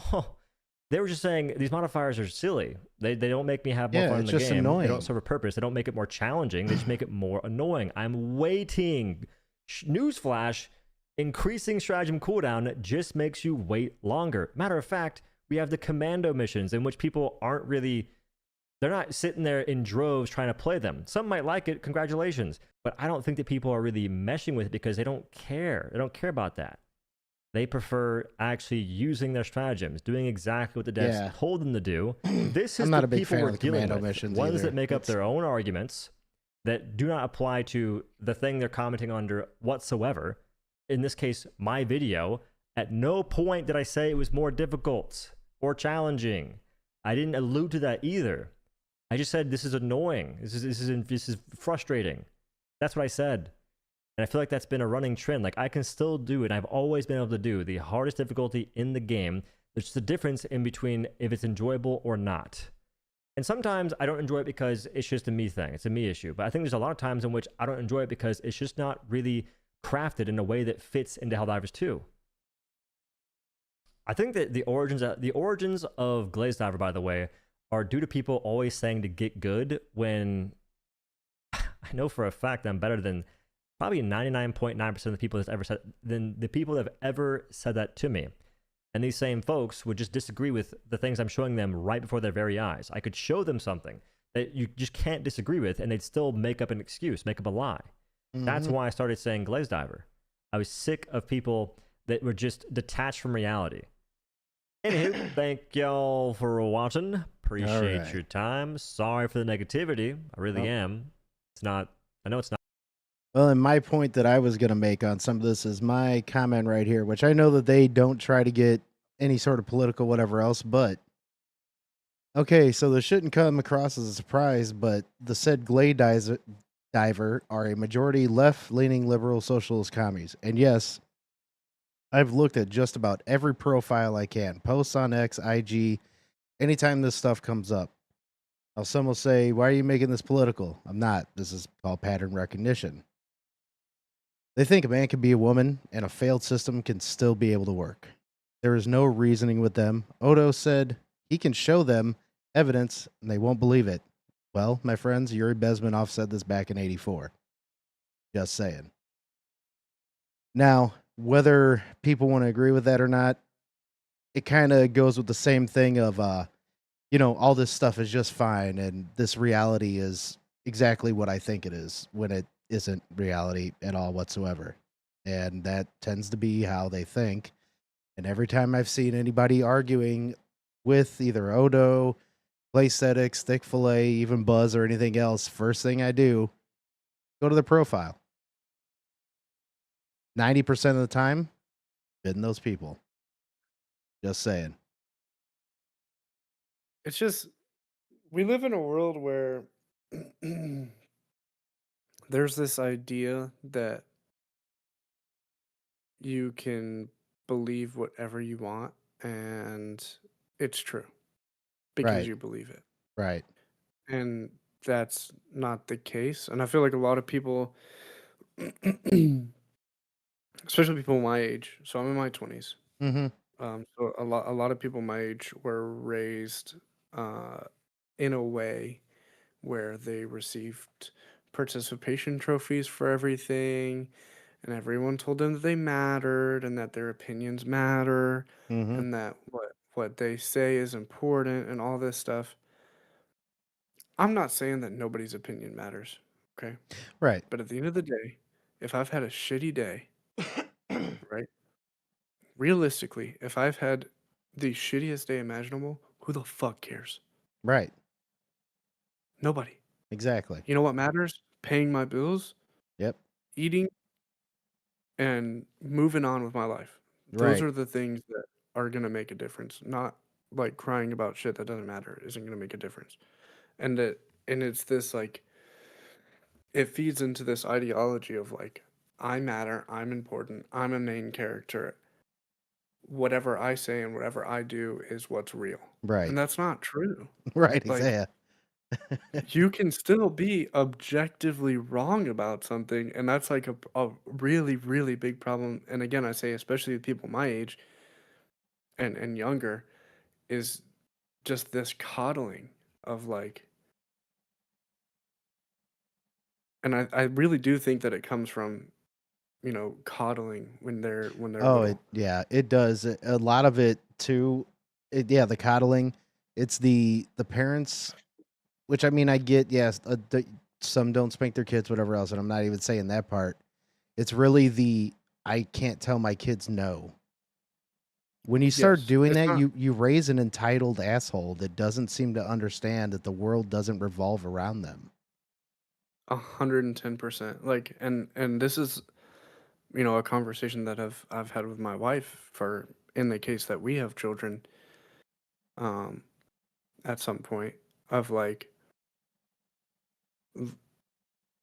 sometimes I'll say something and she's like, "Oh, you're being mean." I'm like, "No, I'm just telling you what the reality of the situation is." Yeah. And I've had this conversation of her with like, whenever we have children, they need to understand what the reality of a situation is. Right. Like, I understand that kids will cry. I get that. But if you go and you pick them up every single time that they cry and you tell them that it's okay and you tell them that whatever they believe is true and all this stuff, then they're going to grow up to be that way. Yeah. Like, They I don't get really any think it's coping important. mechanisms. That's a big problem. Yeah, I think it's super, super important to, like, obviously, if your child is having a moment, let them have their moment, right? Like, if you're overstimulating them, you're not helping them. Right. But once they're done with that, I think it's really, really important to sit down and have that conversation of like, hey, how much did that really affect you? Right. Like, do you even remember it? You know what I mean? Because it kind of that's a way of showing them so that their eyes can be open to seeing like, oh, you know what? I was crying about that thing and now I don't even care about it. Yep. And Exactly. they won't learn that unless you teach it to them, and that's the way to teach it to them. And I think that that's where a lot of problems is especially like this come from of like not even being self-aware enough to understand that you could possibly be wrong. Right. Exactly. Yeah. Exactly. And that's one of the big thing is also, the self-awareness, like the lack of self-awareness and the they have to latch on and cling to what you think is right has to be right, like no matter what, even if evidence is shown, you cannot backtrack off of that, and that's a gigantic problem. Yeah, I think like I think a really really big part of it too is like just not having a set of a solid foundation of ideals, right? I have 110% changed my mind about things, Mm-hmm. from 10 years ago, what I believed 10 years ago, or even what I believed 5 years ago. I've changed my mind about a lot of things. Right. But there's a difference between changing your mind and changing your ideals and the things that you believe in. I think Right. that it's really important to make sure that people understand that like your household and the way that you present yourself and when you're with other people and all these things, like all of these things should have a set of rules, Mm-hmm. a set of solid, if you cross this boundary, there are consequence rules. And I think that's a really big problem kind of with what we're talking about with the parenting now really seems to be okay, well, I want my iPad. No. If I Right. tell you no, that means no. That means And no. then they Yeah. cry for 2 minutes and then they get their iPad. Right. That's So you're not teaching them what rules are. You're not giving them a foundation of like, hey, this is a boundary and you're not going to cross that. right. And really, at that point, when you're doing shit like that, you're awarding bad behavior. It's like, oh, you acted like shit. I can't handle it. So here's what you wanted, even though I said no. It's absolutely Right. counterintuitive. Doesn't make any sense. 100%. And I completely understand that like life can be overwhelming, especially, if you're working all day, you're paying bills, the economy's getting worse, so things are getting more difficult, and now Right. you're trying to raise a kid on top of that. I completely understand being overwhelmed.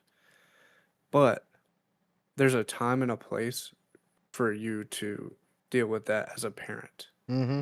And that time and place is not in front of your child or while your child is looking at an iPad because you couldn't handle the temper tantrum that they just threw. Right. Exactly. Because it creates situations like this where Yeah. It creates dickhead I said it, glaze so it's true. divers. Creates dickhead glaze divers that ruin games that people want to have fucking fun in, motherfuckers. I said it, it's true. You can't tell me I'm wrong. Right. The internet never lies. Right. I saw it on the internet. It's got to be true. Oh, I'm gonna switch over to my gaming PC, so I think we're gonna jump in Windrose, right, for a little while. Yeah, we can. Did you want to talk about the Assassin's Creed remaster first, Oh or? yeah, go ahead. Yeah, we can talk about a little bit of that. I've only heard a few things. I know they changed, like I was saying, they also changed up the way a couple guys look, whatever else. I didn't play it back in the day, but that's whatever for me. But they're putting it through a better engine, and also they're like getting rid of that hidden blade fighting shit, which I don't understand Yeah. why they're getting rid of that. So they're completely redoing the combat. So it's on a new engine. A lot of the voice actors are the same as they were in the previous game, which is really, really cool because you know, if you played the game at that time, those voice actors, and those voice lines are really nostalgic. So it's kind Right. of cool that they're able to do that for the most part. I think there are a couple of characters that had to change because life happens. Right. But they tried to stick to the original script as much as possible as far as voice acting and cutscenes and stuff. Um, so there is a new combat. The combat is supposed to be faster and a little bit more fluid. Um, one of the big things that has been a problem with Assassin's Creed since Origins has been, or at least a lot of what people have commented on, have been the slowing down of the combat. So Right. like Assassin's Creed Valhalla, I loved that game. I heard I'm that one Norse. was actually pretty good. Yeah, I'm Norse. I loved that game. The mythology was pretty good. They did a really good job of like uh sticking to the script of what the kind of idea of that was for a Right. lot of it. There are some parts that are obviously a little different because it's not real, it's fantasy or whatever, but they did a pretty good job with it. But the combat was very, very slow. Mm. Um, and that's kind of been a theme with Origins and then with Odyssey, and then Valhalla was where it really hit a big head of like it's extremely slow. Right. So with this remaster, they're completely redoing the combat so that it's a little bit faster, a little more fluid, kind of back to the script of the original games where Right. the combat's kind of quick, a lot of time-based stuff. They did do away with the hidden blades, but they made up for that. Well, made up for that. We'll see what happens when the game comes out. Yeah. But according to them, they made up for that by increasing your uh, execution limit. I think it's like up to 4 now that you can execute in a row once you unlock that ability. Oh, okay. And then they are actually adding at the end of the game, and then there's I think a couple parts in the middle where they're actually adding more storyline. So you have the original game, and then you have storyline that has never been played before. So I'm really, really Okay. excited to see how that goes because, I mean, I told you I've played Black Flag so many times. I've probably 100% of that game like 5 or 6 times. I loved it No so shit. much. Okay. Hell yeah. So it's gonna be really, really interesting. A lot of the characters do look a little bit different just because, like I said, they're rebuilding everything from the ground up. So like Edward Kenway, who's the main character that you play as, Yeah. um, looks the same but looks different. Like if Right. you look at a side by side, you'll be like, oh, that does look really different. But obviously, it's the same character. You can very easily tell it's the same character. Right. And then some of the other characters where they have new voice actors, they did a little bit to kind of uh, make those characters look more similar to who's voicing them now. Right. Which is Um, understandable. Okay. yeah, but most of it is very, very the same with fun extra stuff, which is I'm so so excited. Even just looking at the update of the water physics, like breaching the hull of the ship as it's sailing and Yeah. the sails flowing in the wind and some of that stuff. It just looks amazing. And then one other really big thing that they did that I really am excited about and I like a lot. Um, is they did seamless traveling to towns. So in the old game, like if you wanted to go to Havana, right? You would go to where Havana is on the map, and then it would pop up a menu of like, hey, do you want to enter Havana? And then you'd hit yes. And then you'd hit like a little loading screen, not very long, short loading screen, and you Right. go to Havana. Now you can pull up right up to the dock and Ah, just do the interaction to dock your ship and then walk right off of your ship into wherever you're going, that's cool. which is really, really exciting because that was one of the things that I was like, dang, I really wish you could do this about the other game or the previous one. So Right. it's looking really, really good so far. I'm very excited to play it and see if they can hold up their end of what they're promising because it Right. sounds really great.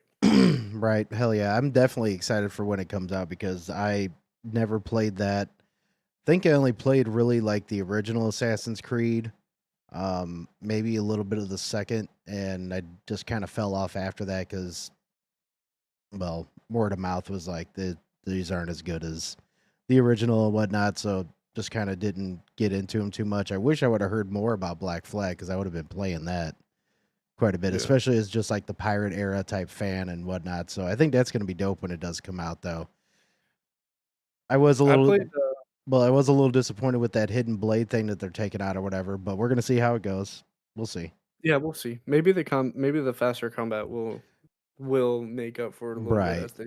But I played all the Assassin's Creed games. They were a really big part of my childhood. So I've played all of them except for Shadows because it's the newest one and I just haven't really gotten into it yet. But um Yeah, I haven't heard. after I've heard 3, nothing but bad things about that one, like combat, everything. Story wasn't I've that heard a lot of good. really bad Yeah, stuff too. yeah, That's why I haven't played it yet, because I've heard a lot of really bad stuff. But so I'm kind of waiting for it to like be super cheap, which right. we'll see when that happens, and then I might play it and stream it. But after 3, it took a really big hit. They were good, but they were not as good. I Right. 100% agree with that. Like after 3, they were good, but not to the level that the original 3 were, which is why there's so many people buying the original trilogy bundles. Right. Because they were just really, really good. And then Black Flag was incredible. And then they came out with another one after Black Flag that was the same era, but Black Flag took place in the Caribbean, and this one took place in like up near New York area, Okay. in the same time frame, and it was not horrible, and you can buy it. Most of the time, they have it as like a package deal with Black Flag and this, and I can't remember what it's called. I think it's called. Was it Rogue? Is that it? Yep, Rogue. It's called Assassin's Creed Rogue. Okay. Came out in 2014. It wasn't bad. Um, it was enjoyable.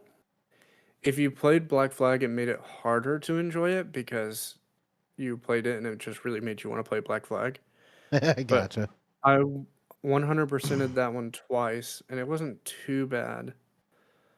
But Black Flag was really like that's when everybody was like, I want to play pirate games. Right. Right. Like that made everybody was like, I want to see more pirate games. Right.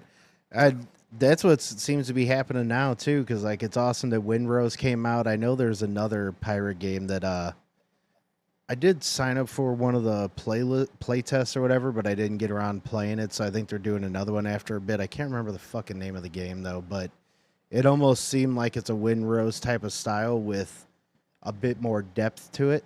Like it still has like the base building and whatever else, but I think there was like more varieties of enemies and other bosses and weapons and whatever else. I can't remember the name of the game. I'm gonna have to look it up, but I have a feeling I think in the next couple of years there's gonna be some other pretty decent pirate games coming out a lot along with Assassin's Creed, Black Flag, and shit. And yeah, I I'm think sure one of the there big is. things that people are going to be pushing for, though, especially with the way Windrose has done, is the multiplayer on it because people love going out and doing the ship battles together and boarding ships and yeah, Yeah, and I mean they've tried it a lot. I was actually watching a video the other day talking about basically pirate games since Black Flag, right, and they have tried this adventure survival with a pirate, overlay for a really, really long time. And now that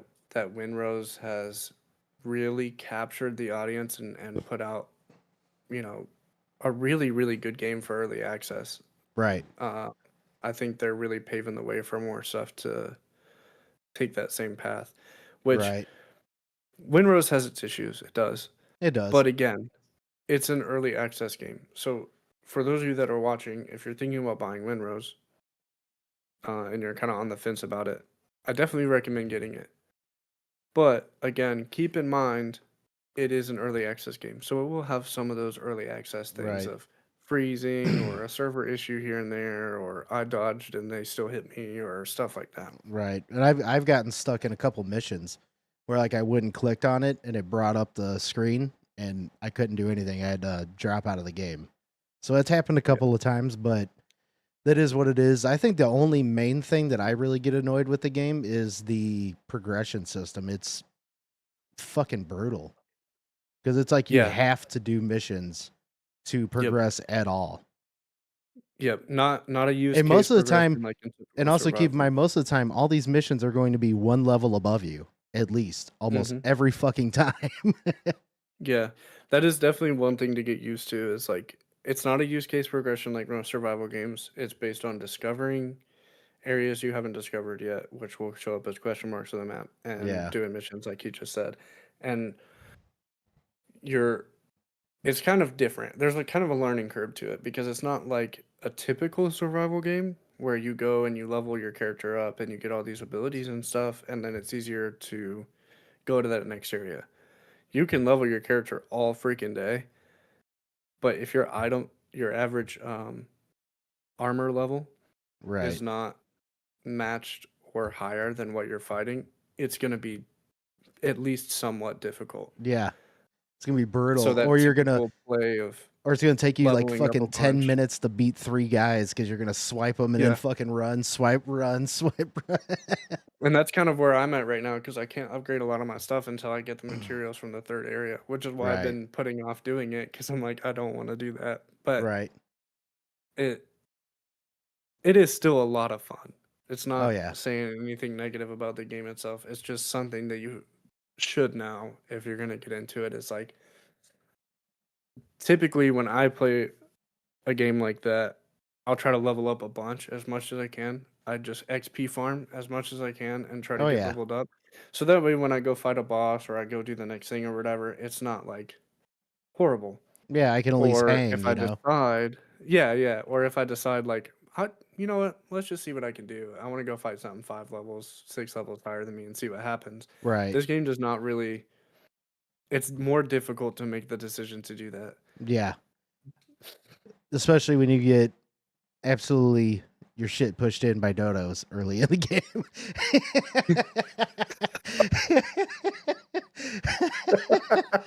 Rich knows that very well. He knows that so well. It's so funny, dude. We would be like off doing something. We'd be like off doing something, discovering an area or going and mining materials and stuff when we first started.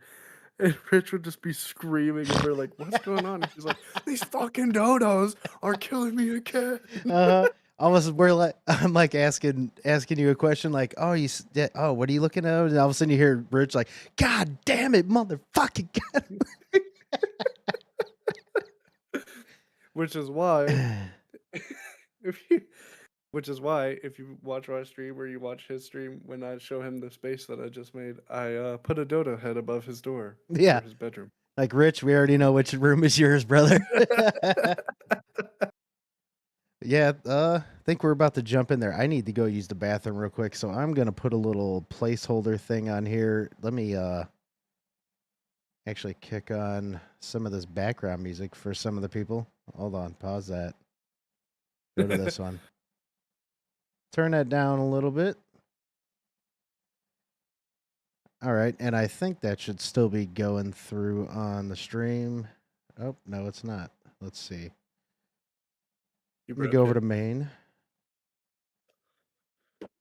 I will switch this audio over, then I'm going to go use the bathroom real quick, and we will be back in a few minutes to boot up some Winrows. There we go. All right, we will be back.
To the main show now. Here we are.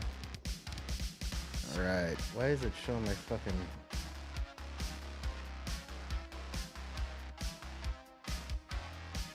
How the Did you fuck break is- it again? It's showing my fucking Steam page for some reason. Why is it not showing the game?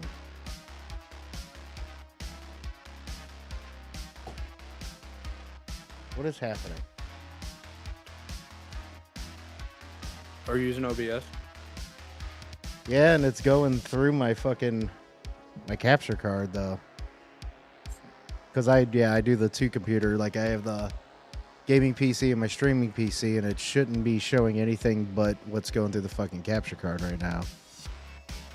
I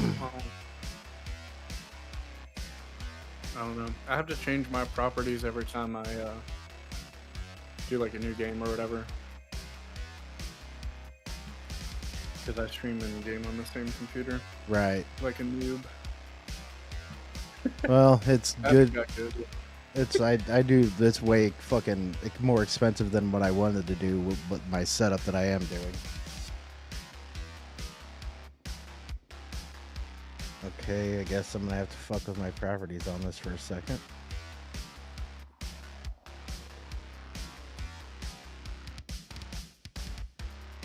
What the fuck? OBS is not even giving me a fucking op. Oh, OBS is fucking up right now.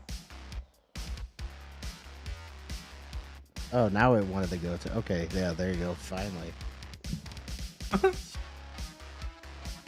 Stupid smart shit.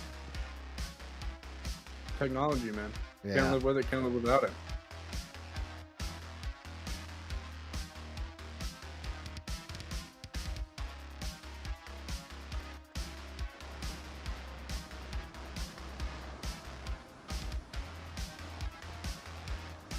There we go. Alright. Yeah, I'll pause this fucking music. Alright. Yep, there we go. Now I'm jumping in.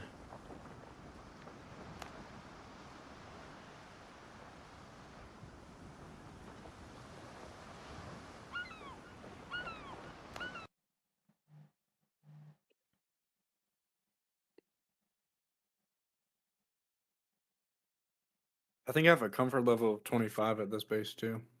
Ha, nice. Hell yeah.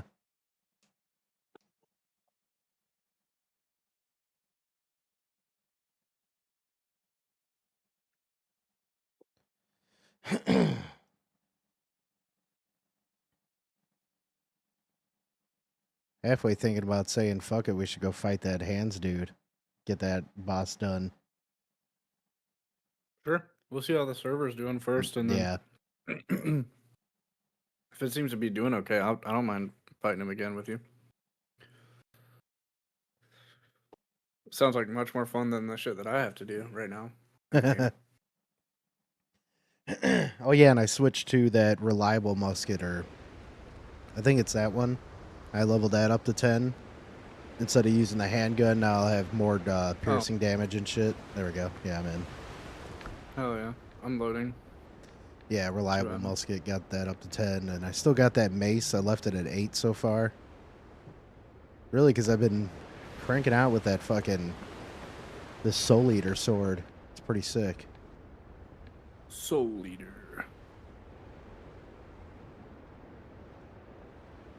Oh. Okay. I do need to stop by the main base and grab some gunpowder real fast. Right on. I haven't gotten to the point where I'm ready to craft it here yet. And we have a whole butt ton. I'll see it And then I delivered. can walk you around here.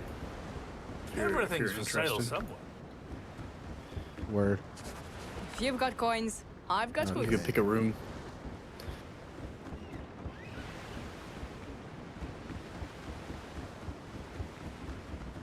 Oh yeah, I was gonna craft some more, a few more bandages.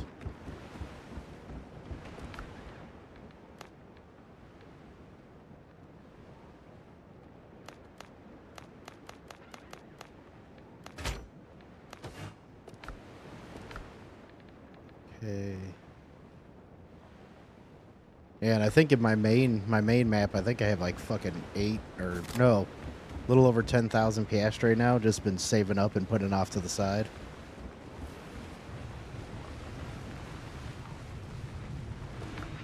That's a pretty decent amount.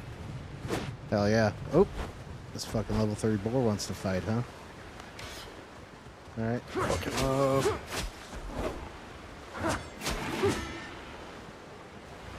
Very nice.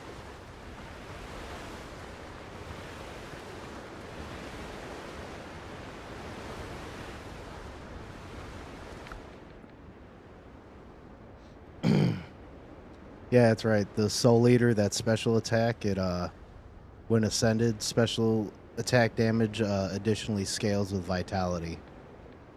That's really sick. Hell yeah.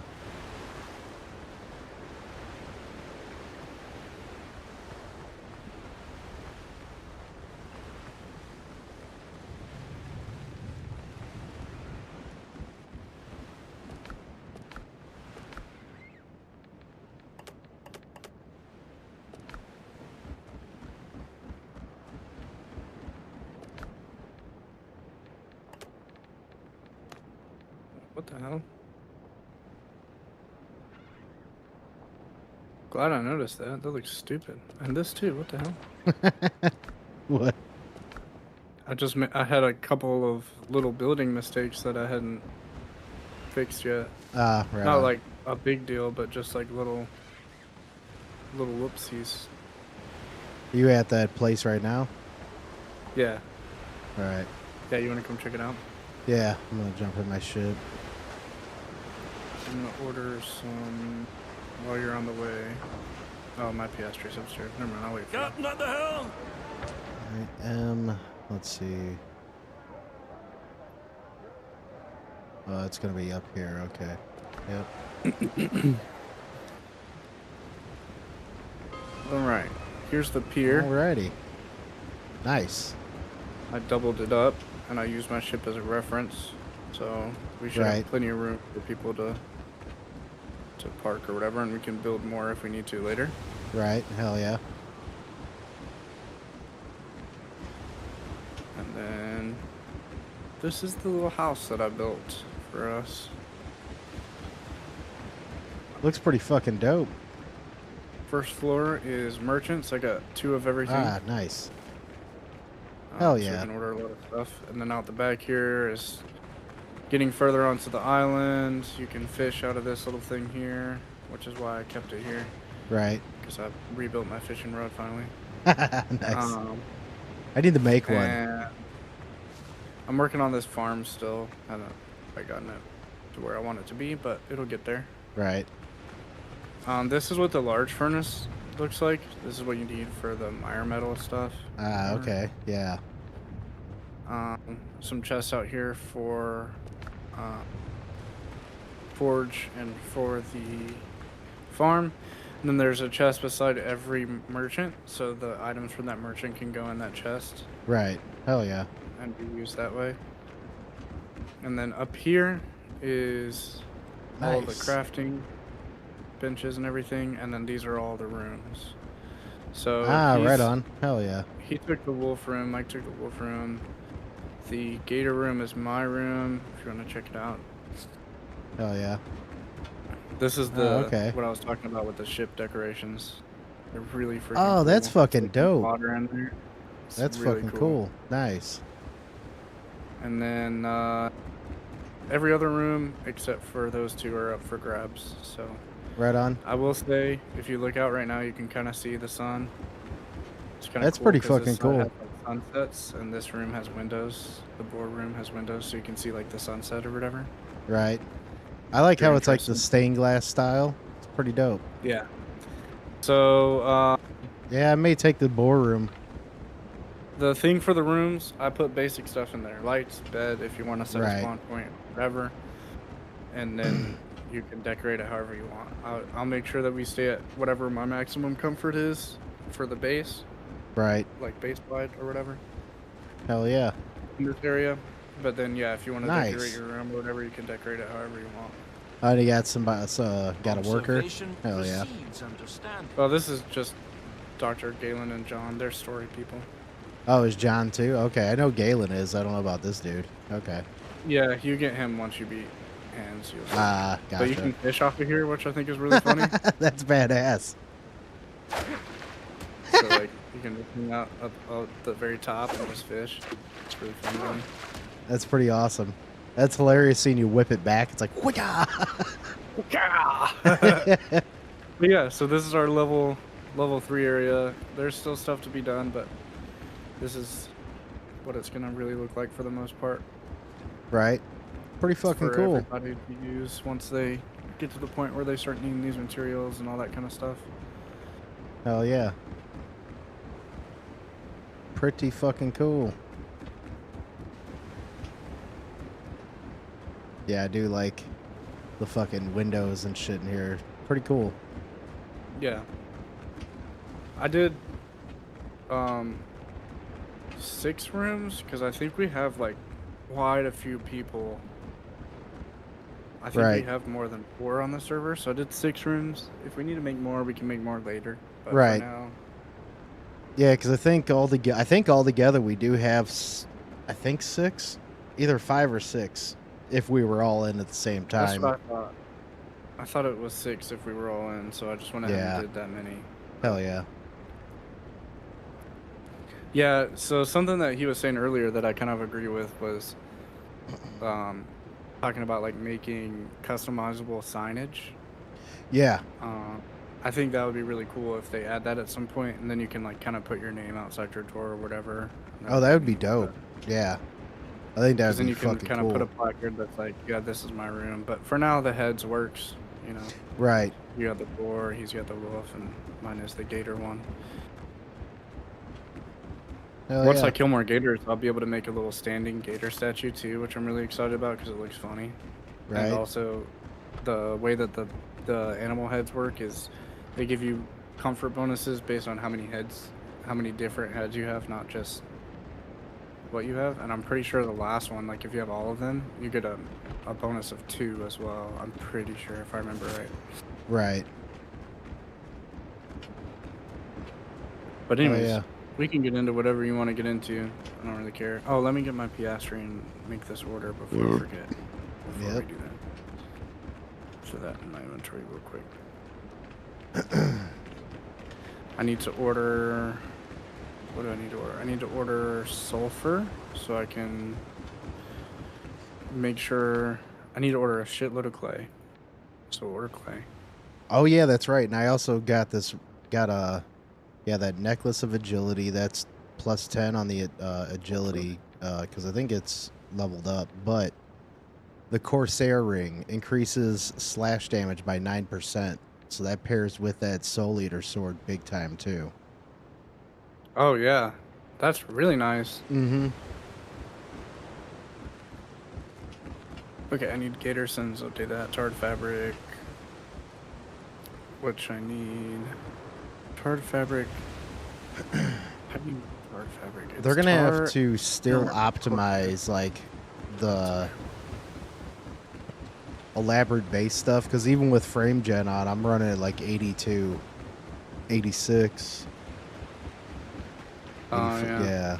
So they're gonna have to optimize some of that shit, like tell it to not use as much of something or what. I don't fucking know because that's a crazy amount of frame rate drop just going into somebody's pretty big base. Yeah, I mean there is a lot of stuff here, but it still shouldn't be that bad. Yeah. I'm not worried about. I might order some meat from this guy, and then I'll order some bird meat just to make sure that I have food stocked up. Okay, I got all my orders running. I'm ordering clay and sulfur and a bunch of flax because I need all that to upgrade my stuff. Oh, you Now that I wanna have- you wanna go do that fucking Marita ship with me, that Hunchback Pilgrim, because I can't do it alone. I don't know how anybody's doing it alone. If you did, awesome on you, because I have no idea how to do it because they keep respawning. The dudes Oh. do not just die on the ship; they constantly respawn. I ran them around. I kind of cheesed it. I like ran him to one side, and then I went down and examined the thing really, really fast, and then ran out. Yeah, I'm gonna have to try to do that or what? Because that dude, I tried to do it the other day, and like I sat there for like an hour just killing dudes. Kept coming back. I'm like, what's the point of this? How is this even like fun difficult? This is just retarded, kind of. The guys just constantly put 20 dudes on the ship and tell me I have to fight through. Okay, I can understand that then. Yeah, this is Helldivers level stupid. Yeah. Oh gosh. Yeah, where is it? Let's see. Search Close to us? Marita's ship. It'll be south of us. There is a fast travel right by it because I think that's the foothills. Yeah, so it'll be south. Yeah, straight south of us where the first quick travel is on that island with fucking. Yeah, we got the bonfire there. There's still some shit I haven't completed yet either. Yep. Yeah, I'll go there in just a minute. Let me Helm's yours, Captain. man the ship. Oh yeah, you got all sorts of question marks on that island, huh? Yeah, a bunch of them are farms. There's like 3 different farms on that island, which is Ah. good because it'll help me build up our farming in that area. And there's Right. my next story mission is there too. Oh, I see it now. Okay. It's like literally right there, Yeah, where the fuck is it? Wasn't it over? right in front of us. Oh yeah, it's over that way. Okay, yeah, let me jump on my ship. Yeah, as soon as I like took the helm, it popped up, and I was like, oh, okay. Because if I can complete this one, I'll get some more experience and get toward hitting level 10. Ship's under your hand, Captain. Yeah. Yeah, 8:48. I'm wondering if Rich is gonna jump in here tonight. I wouldn't be surprised if he did for a little bit.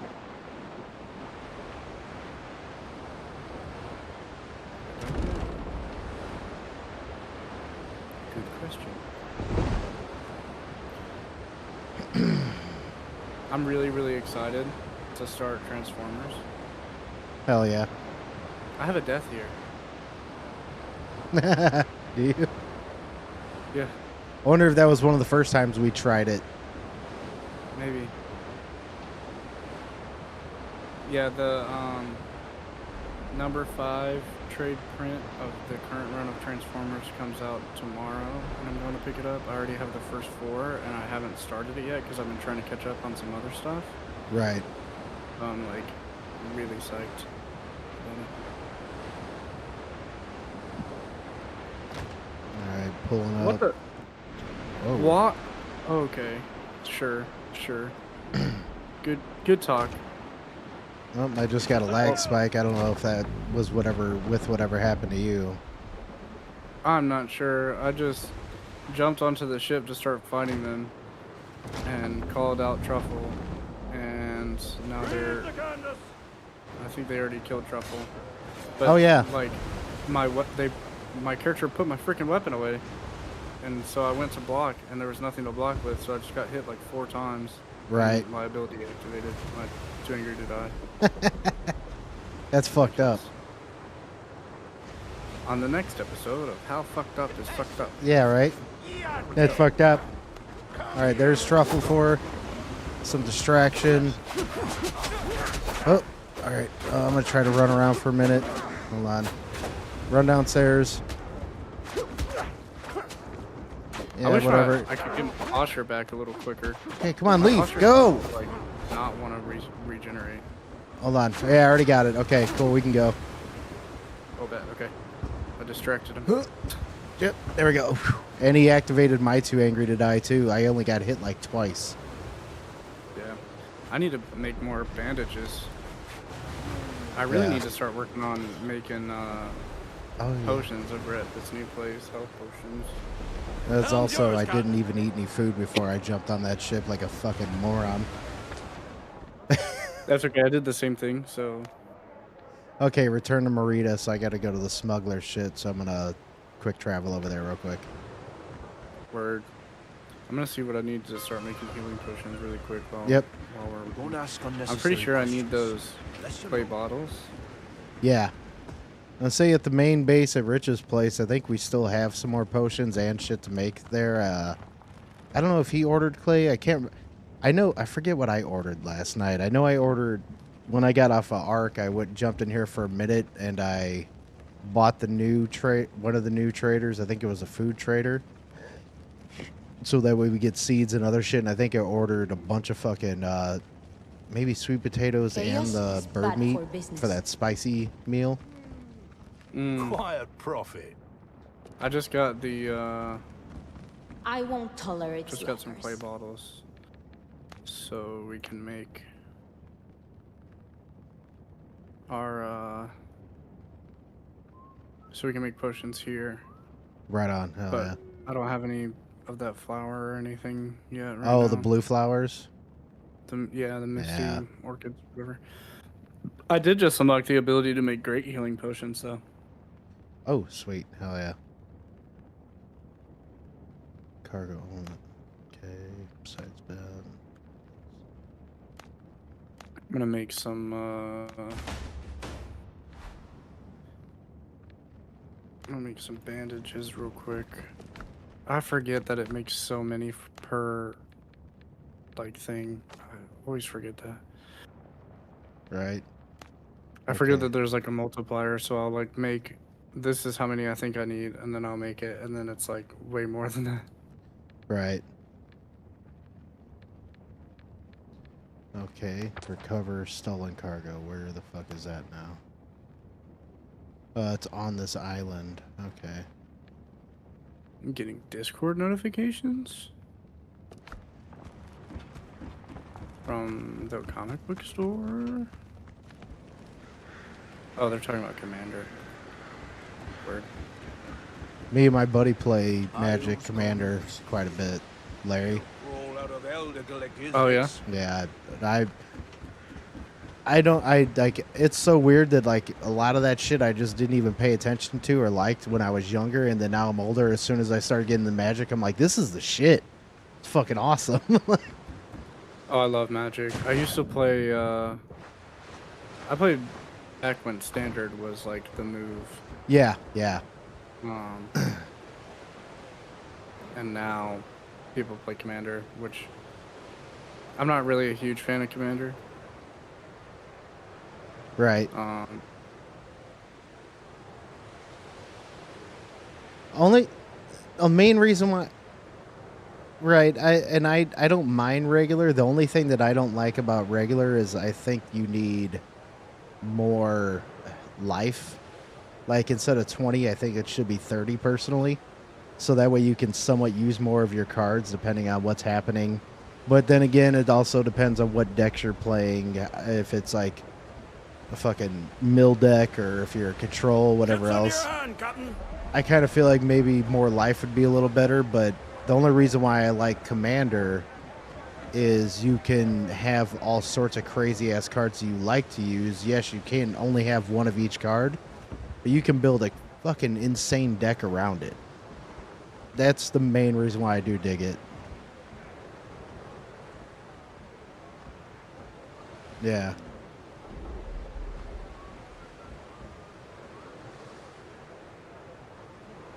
Right.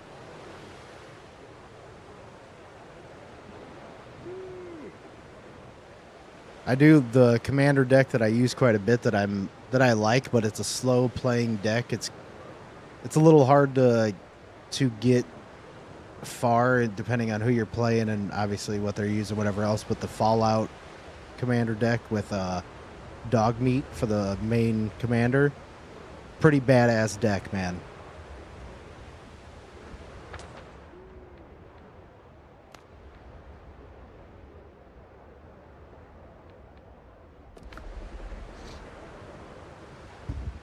Yeah.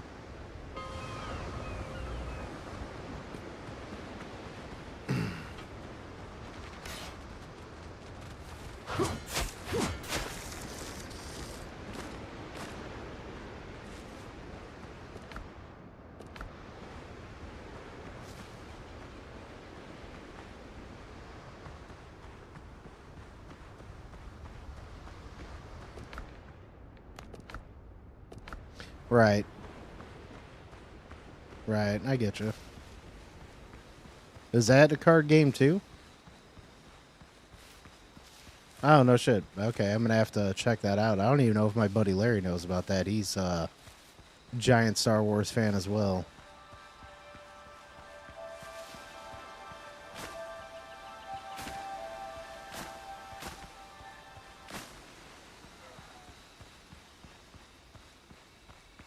Right.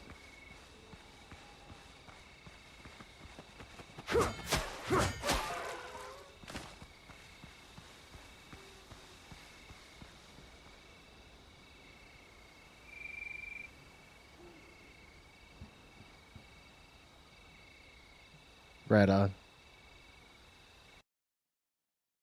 Oh, no.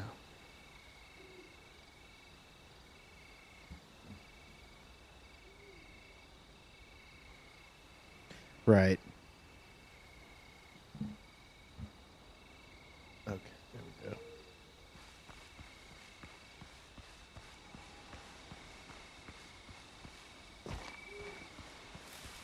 Right. Yeah, you'll yeah, figure it all out and shit.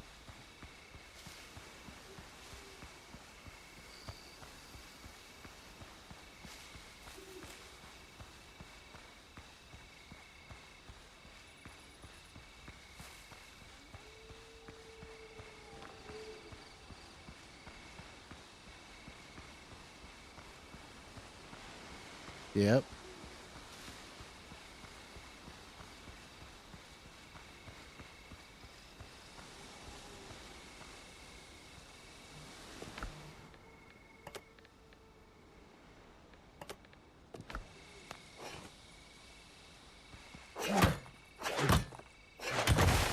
Right. Right. Like if this is what I need and you guys say you can meet that, just stay with that. Don't switch it up.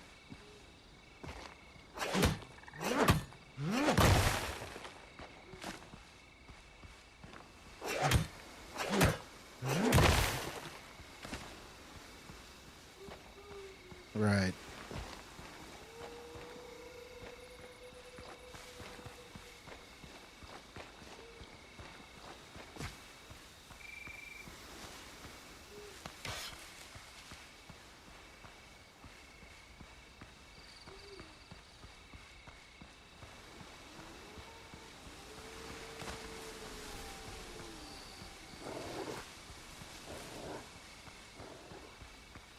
Right.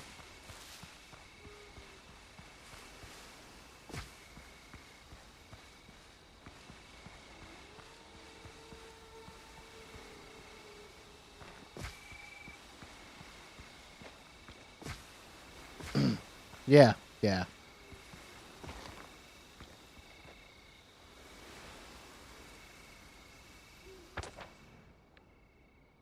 Oh, you're here. Nice. Oh, you got wolves. Right. All right, yeah, they're fighting each other now. Never mind. All right, cool. Yeah, that's why I jumped up on the rock. I saw those guys. I was like, oh, I got to get to something. All right. Yeah, I'm going to finish this, recover the stolen cargo on here.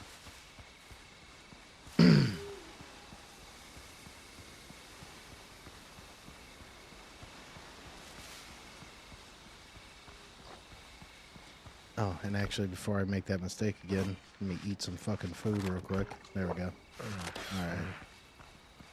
Much better. Recover the stolen cargo. This is part of that rest of that Merida ship smuggler's mission. Yeah, I would think so. All right, this camp's coming up here.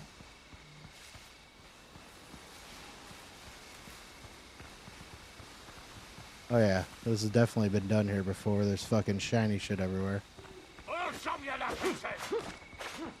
Like, oh. All right, oh.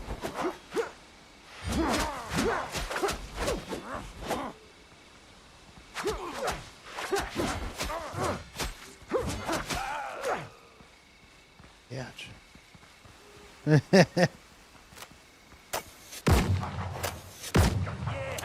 Come on, two. There we go.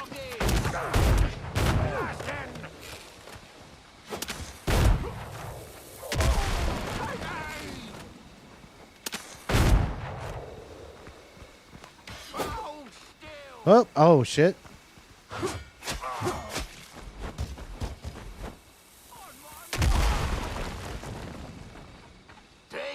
Oh, gotcha.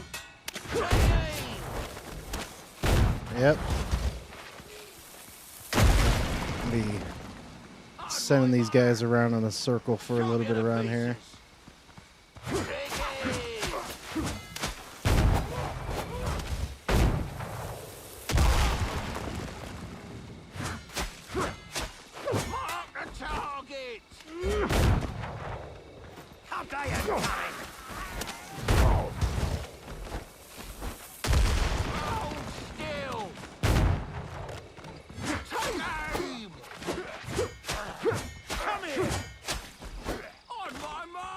Come on, run. There we go. Ooh, yep, just missed that.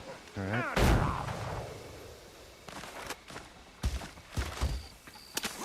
Right.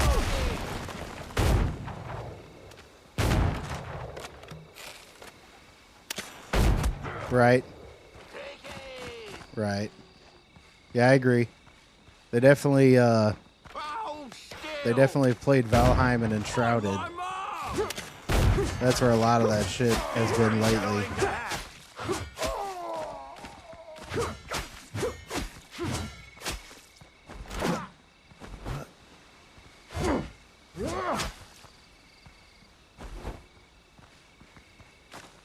Come on, Musketeer. Alright, took all those dudes out.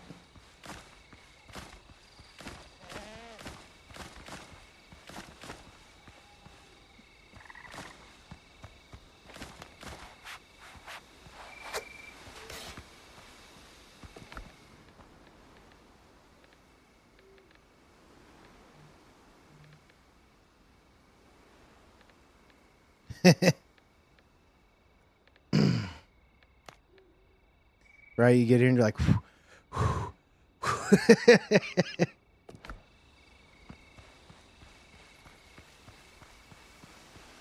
sound like Daredevil in the show after one fight.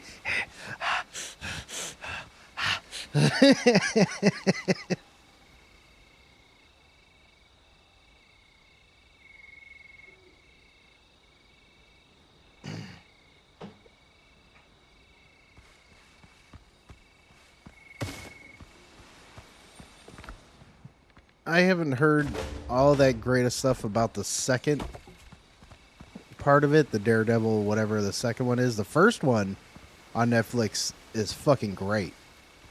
The new one, I've heard it really doesn't have him in there as much as you would think, which is very odd. But yeah.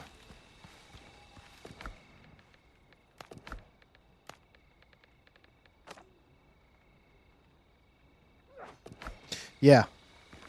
Which tends to be about 75% correct.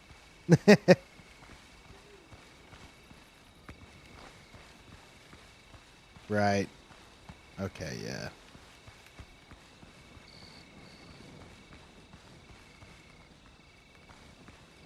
yeah. Yeah, I agree. Like it. Right. No, very true. Like, to be honest, like John Bernthal, he's pretty cool as a Punisher.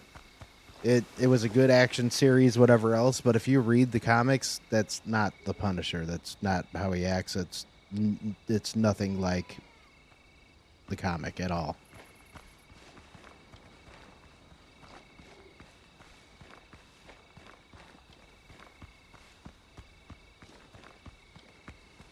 Right. Yeah, I mean, it's probably more based around how the Punisher actually was. Or is, I should say. Okay, well, I'll just go to the water over here and make it faster. Because now I need to go back to the smuggler area.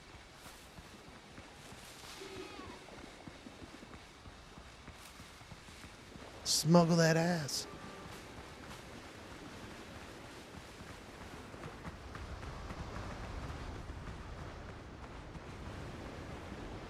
Bring out the little guy. Ding, ding.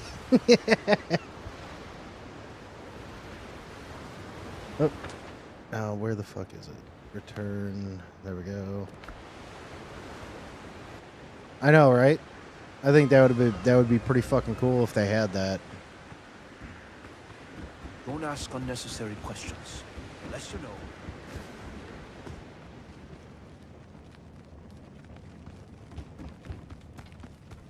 Storms. I won't tolerate slackers.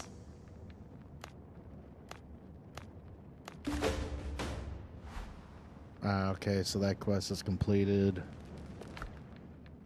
Figures I didn't get enough to get to the next level, because why would I?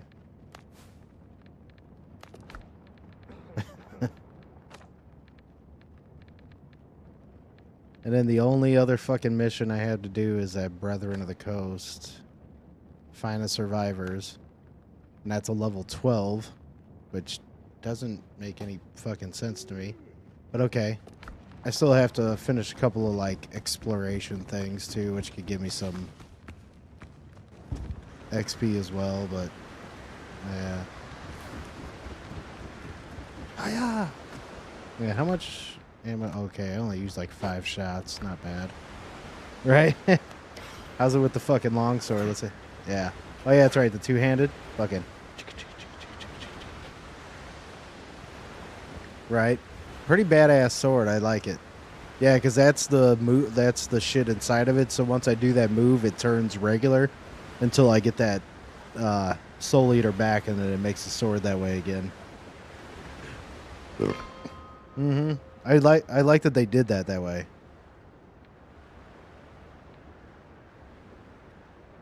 Oh yeah.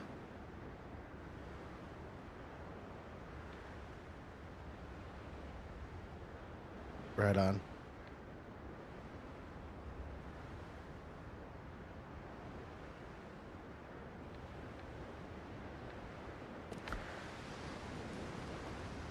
Right on. I'll jump over there real quick. There we go. All right.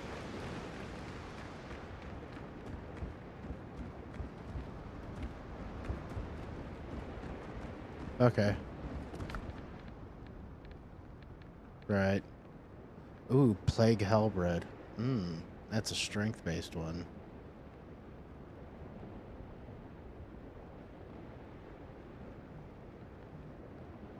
Right.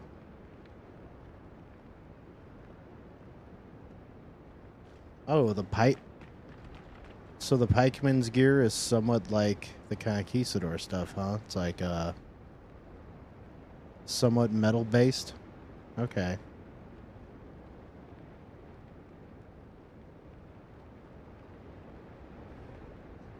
Damn, maximum health increased by 160, and then and then 4 pieces increased 2 hand weapon damage by 15%. Not bad.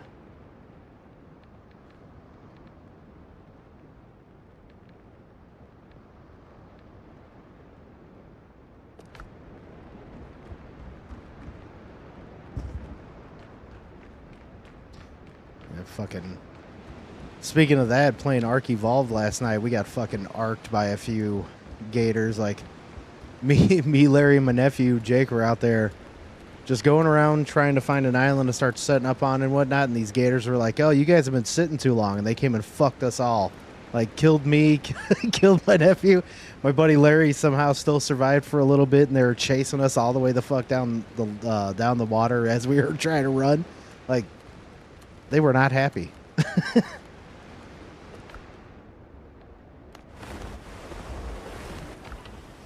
It's pretty fucking cool. I recommend getting Evolved over Ascended. Like, yeah, Ascended's cool and all because it looks prettier in a way, but I don't like what they did to the game. It's very, like, kind of pay to not even win unless you're doing PvP, but pay to play for certain things that you see. It's like a FOMO fucking thing, and I'm not about that.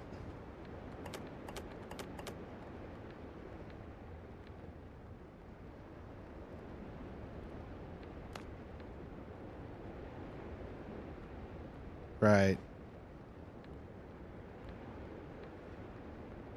Yeah, see if you got Ark Survival Evolved.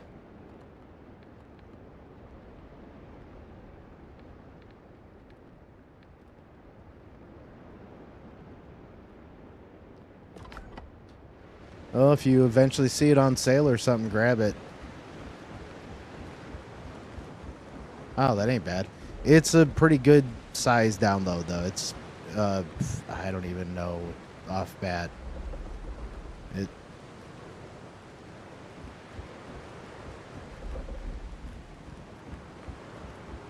Yeah, look into getting it. I think you'd like the game. It's a pretty hardcore survival game, but it's pretty fucking badass with what tames you can get anywhere, like flying pterodactyls, pterodons, quetzals. You can get fucking T-Rexes later. Yeah, you can get, like me and my buddy Larry, every time we're even playing, one of the first things that we try to get is a bunch of dire wolves. And then you can run around with a pack of dire wolves just fucking shit up. Yeah.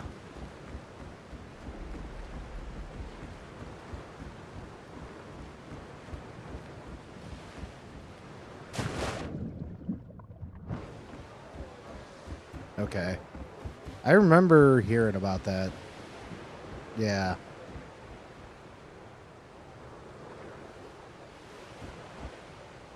Right.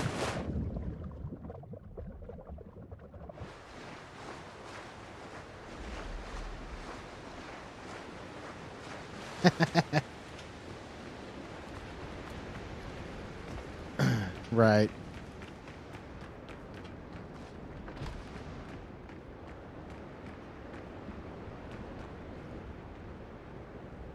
Right, that's cool.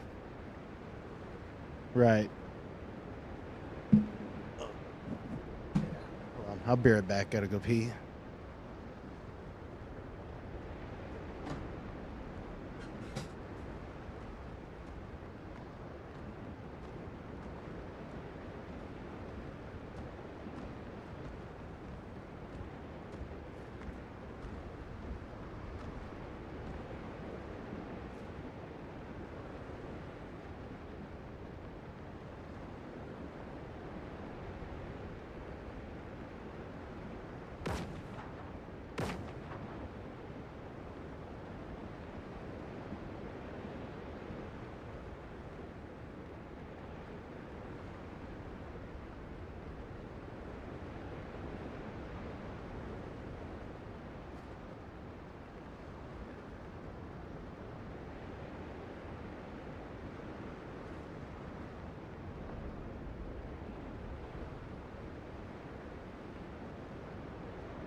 Alrighty.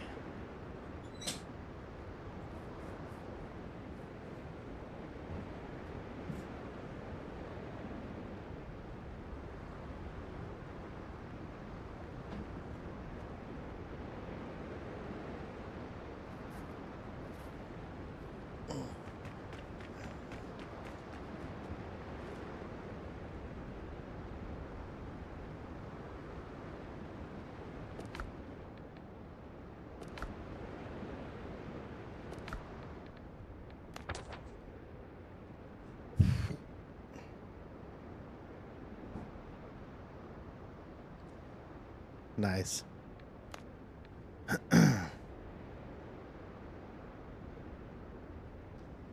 Okay, so Hands is over off of that island.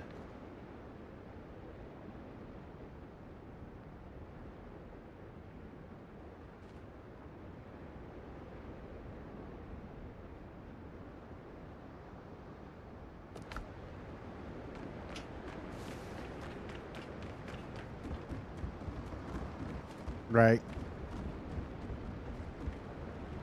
Hmm? Sure. Was it got a bunch of horse shit in it?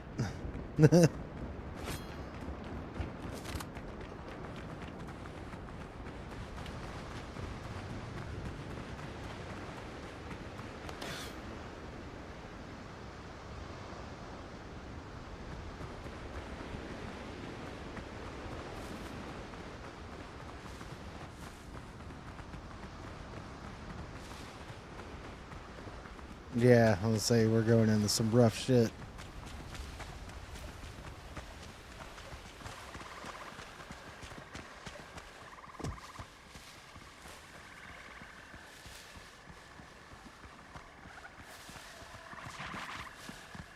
Right.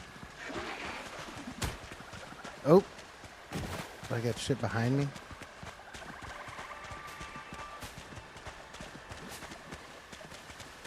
I have no idea. All right.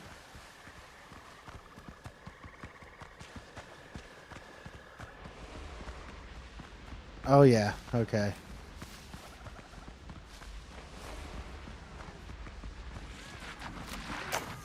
Oh shit. Okay.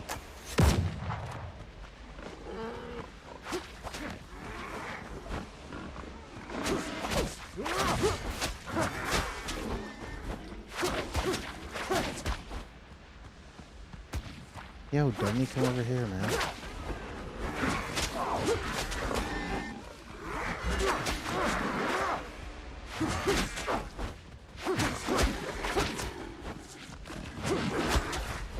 Oop. Oh, yep.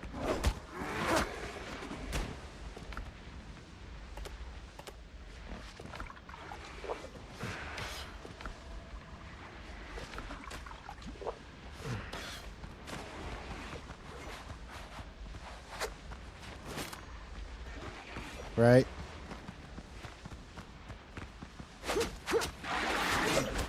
Right.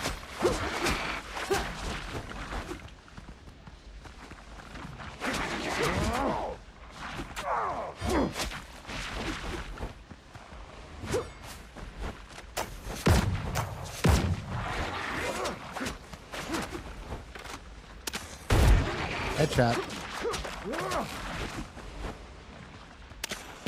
Headshot. Oh.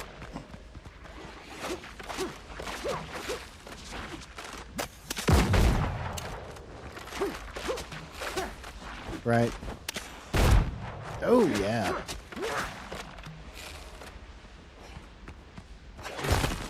Oh, no shit. Damn. Okay.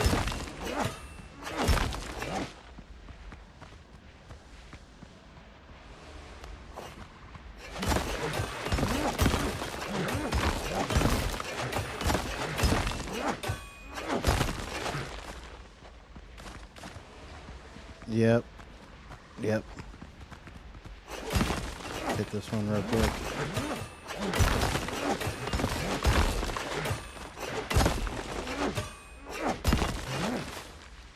Right, I think it's, yeah. I mean, I could see it for a certain little bit, but there should be something you can destroy to bring it down like how it is in Shrouded.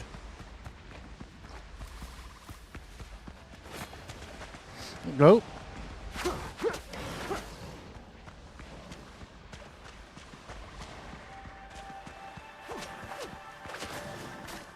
Mm-hmm.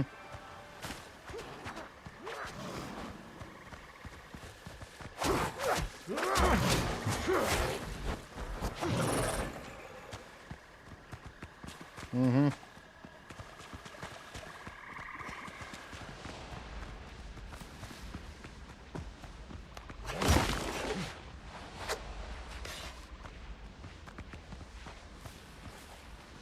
Mm-hmm.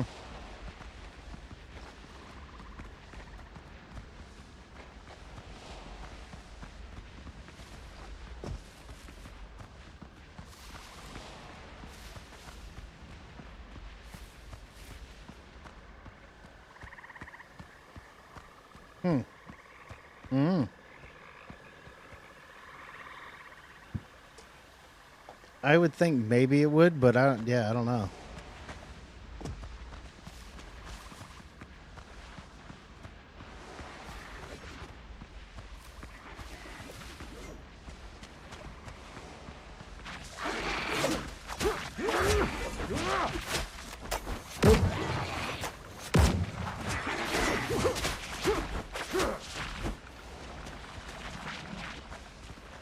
Yeah, not too bad, especially with the level up of this weapon and that ring. Oop, hits pretty hard.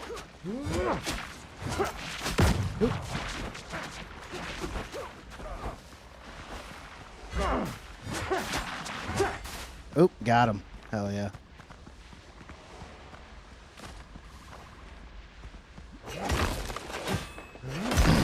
Nope. Yep, there's another one. Alright. I think I got him all. Alright.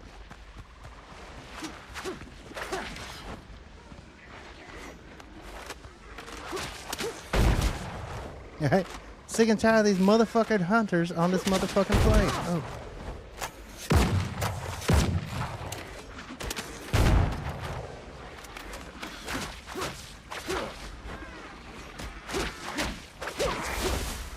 Haha, stole a bunch of your life, bitch.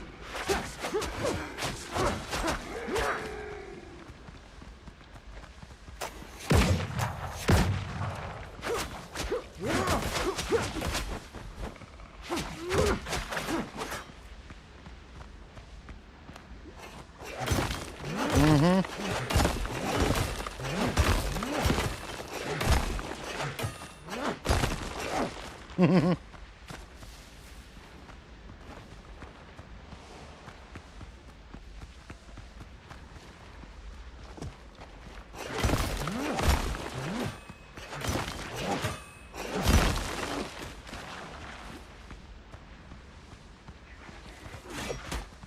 Mm-hmm. Mm. Mm-hmm.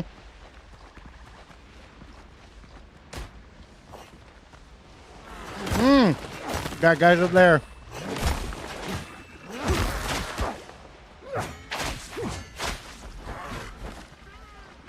Mm-hmm.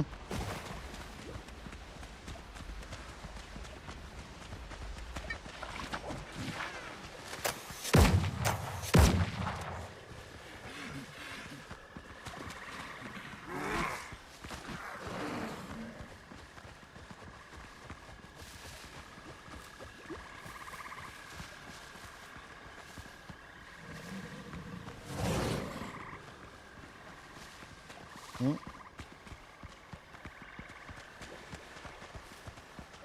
Right. Mm-hmm.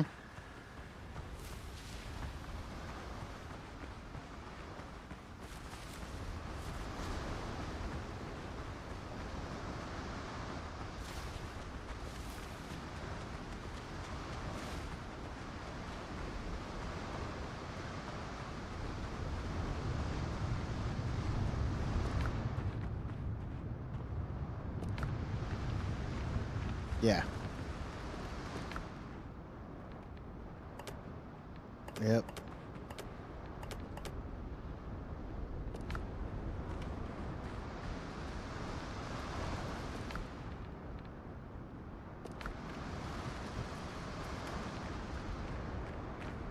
Right. Yep. Where do you want those blue flowers at? I got a few. Yeah. Okay. Yep.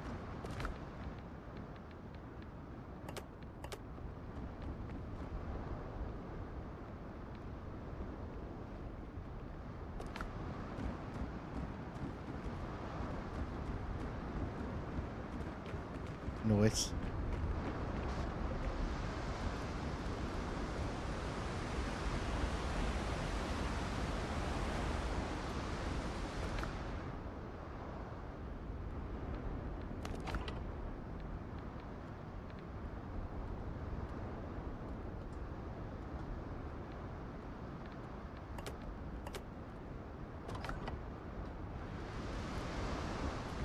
Where you use like their skin.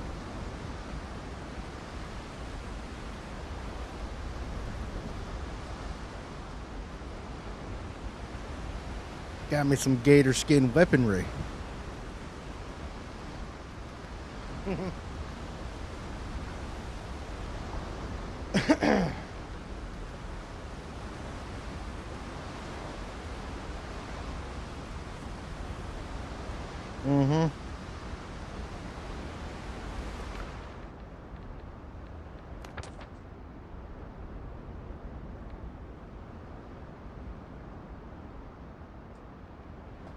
All right, we're gonna. Where'd he get? Oh yeah, duh, right here. Yeah, it's that island straight to the south, and then east is where he's at. So yeah, we'll go down there first.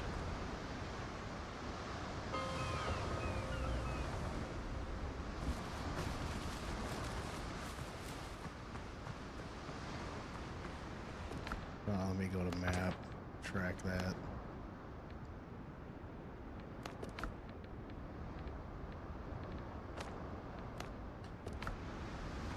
Yep, that'll be out there to the east, so we'll go over here and call our ships.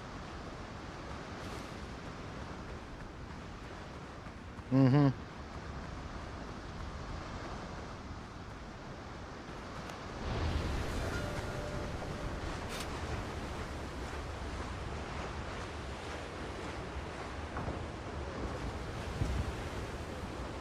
Helm's yours, Captain.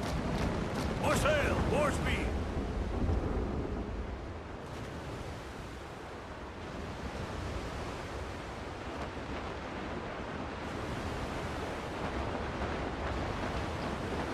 Right. Sounds like my body in the morning trying to move.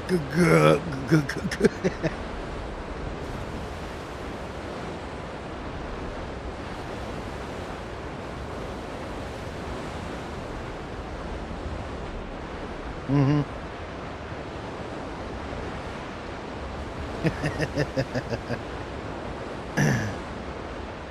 Right.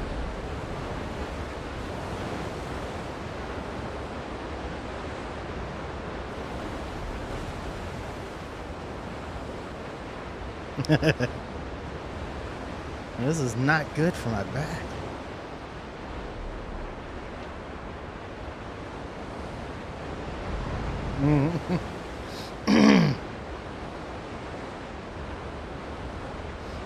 Right. Yeah, my back's pretty messed up. Doesn't bother me all the time. There's some days where it's just got fucking like behind my shoulder blades get fucked up and shit. Lower back isn't the best.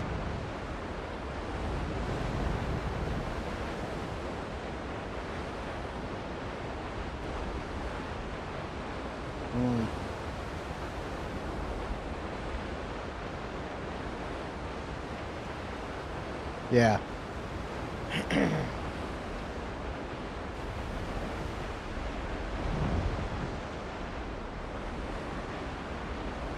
Yeah.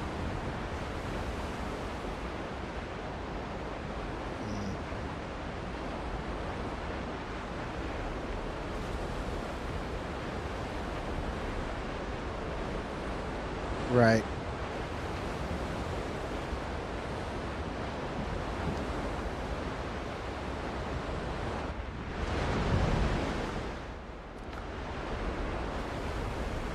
All right, so I still got 28 copper shot for this guy, so that's not bad. He's got some shots to shoot at him. Oh, on you? Oh, you got iron? We got you fucking stone still.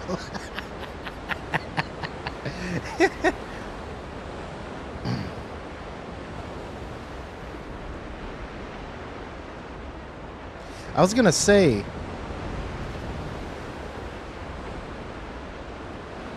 which gun do you have? Is it a pistol?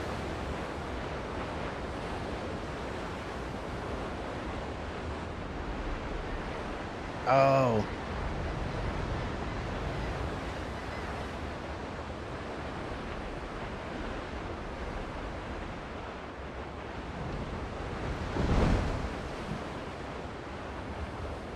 Right. Oh man, we have a bunch of boats chasing after us.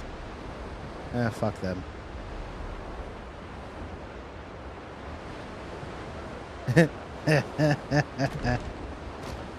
Yeah, they did. Alright, well, we're gonna take you out before we go fight this guy then, because you guys want to chase after us, huh?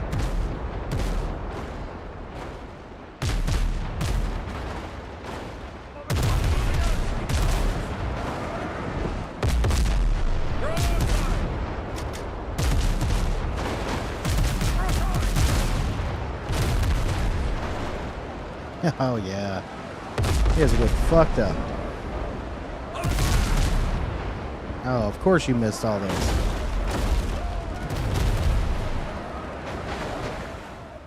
Grab that real quick. Yep. Hell yeah. Gotcha. Yeah. Fuck it. Oh, I got those 2 level 10 transports over there.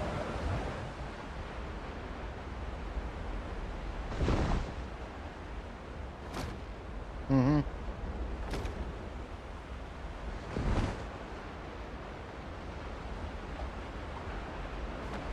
For sale.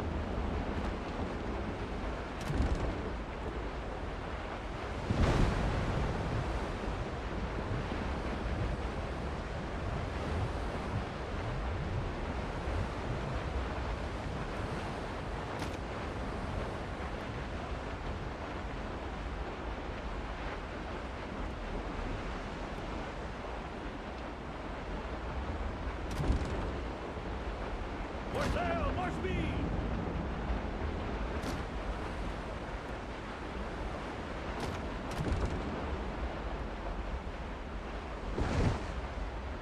There we go. Reap the canvas.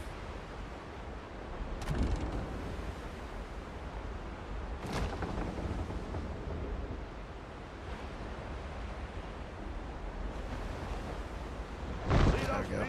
Finally stopped. All right.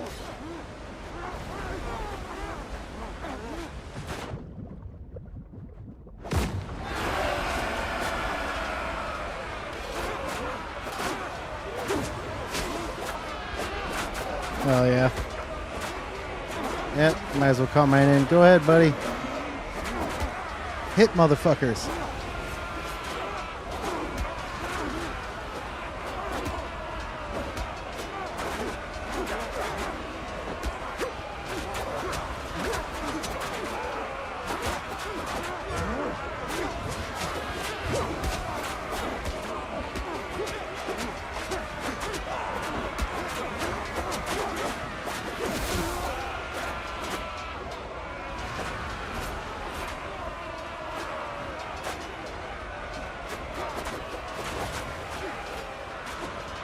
And the cooldown on that Soul Eater isn't too bad. I think it's like 5 or so minutes.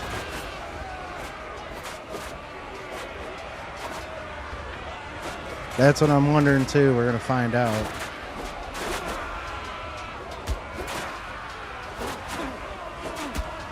Just watching the death battle below. There you go.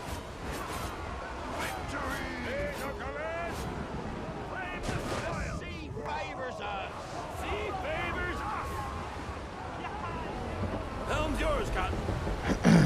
All right. Yeah, I believe so. Yep. That's what it's looking like.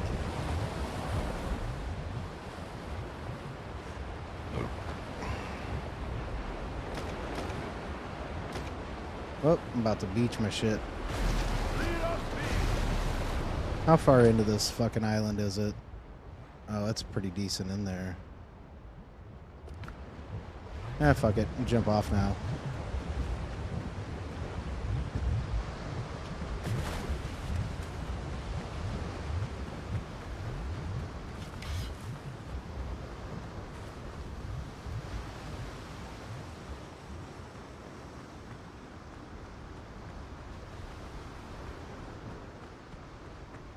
Mm-hmm.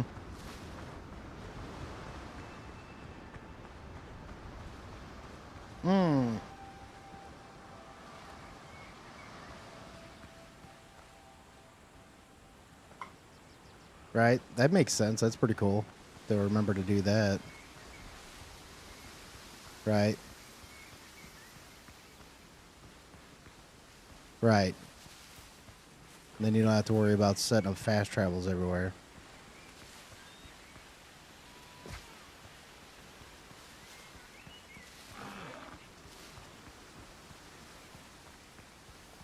Yep. Yep. It's pretty much straight ahead. Well, I'm thinking so.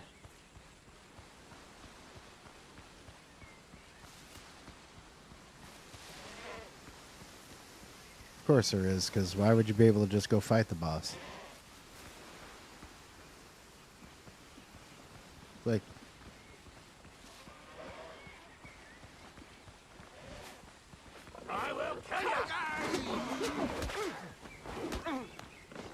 it's like, why not use up all of your fucking wraps and everything else before you go fight the boss?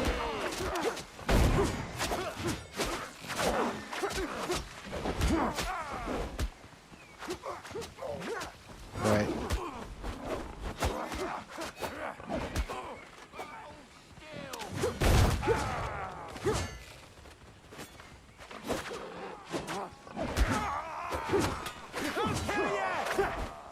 Oh. Yep.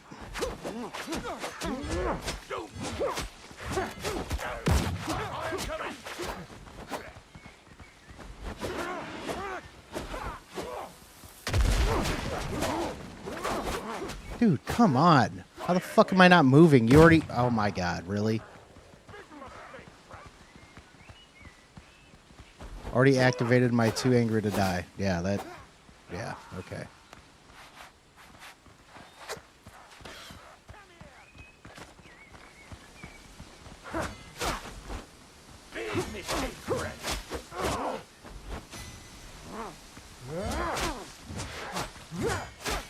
Don't move.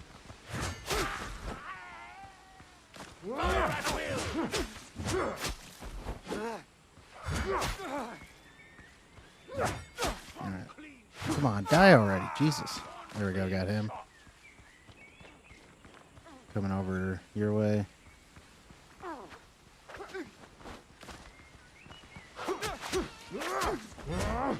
Oh! Nope.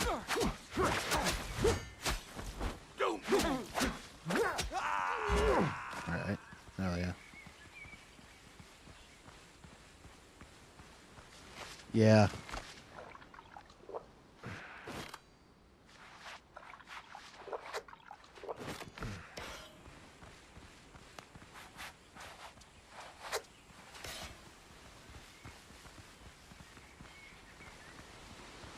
Right on.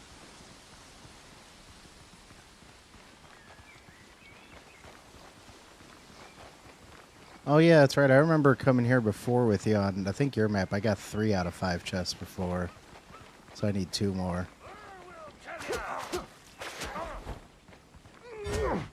What? Okay. Yeah, that...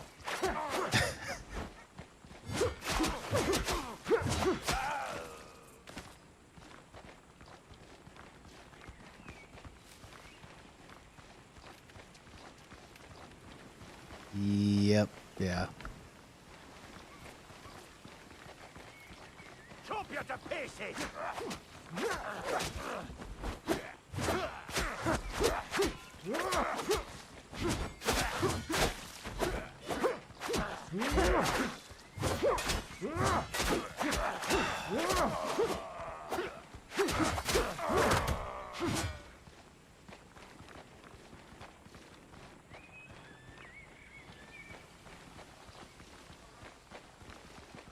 Right?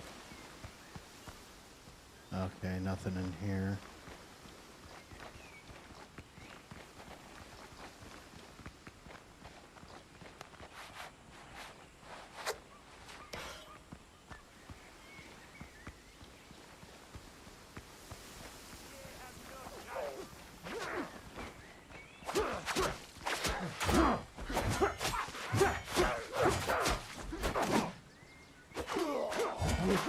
Yep, he died. All right. Right?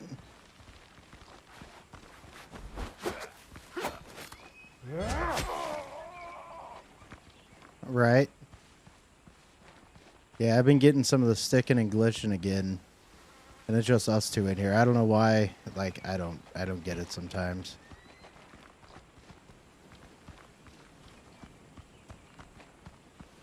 Is there anything? Okay. Pretty much. Oh, musketeer guy. Hold still! Yeah, I'm just gonna fucking hold still.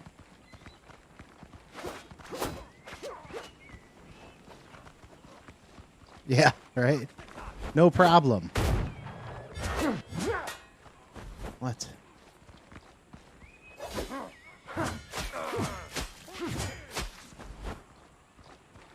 You think you're the bravest?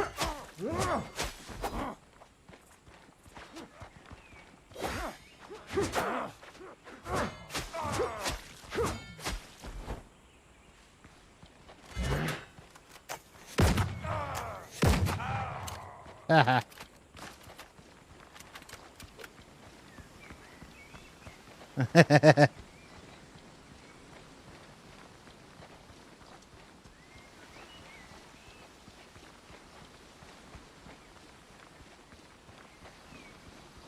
Yep. Yeah, I did get that one. Yep.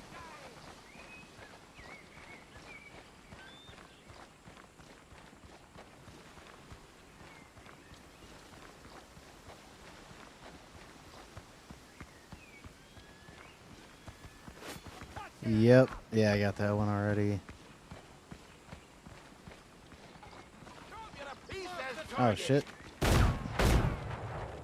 You're in my sights. Haha. Whoop. Right.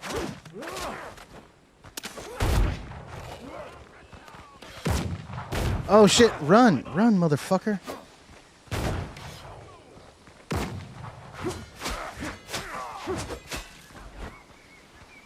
Yeah, got a bunch of these sailors running around with me. Oh, oh, fuck you. Nope. Yep. Show me the pieces.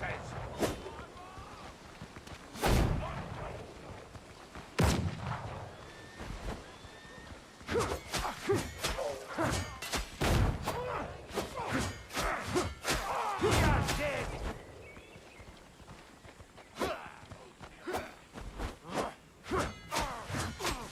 Motherfucking. Right. Motherfucking Narnia.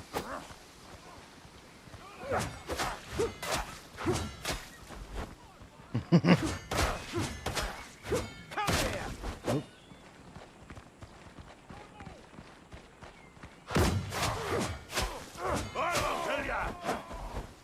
Alright, at least got a couple of those guys gone. 2 more.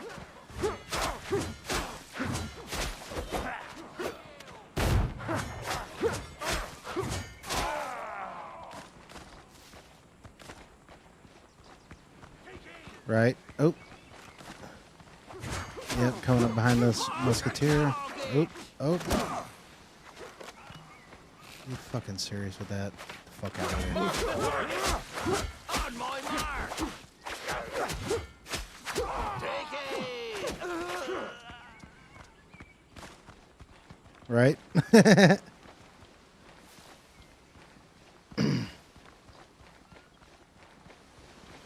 Oh, yep. Nice. Yeah, I need one more chest somewhere.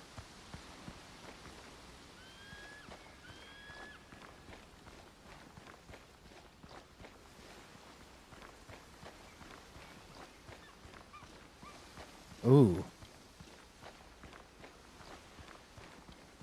Oh, I got one more dude.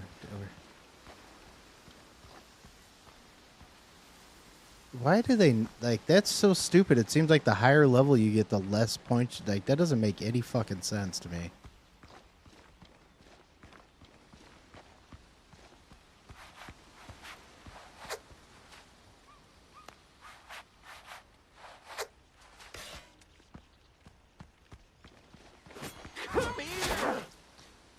Dude, how the fuck...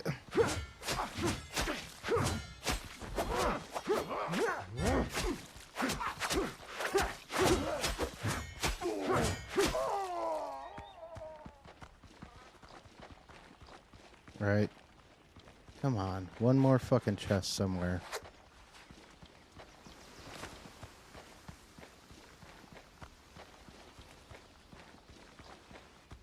Over in here anywhere? No, I think I searched here before.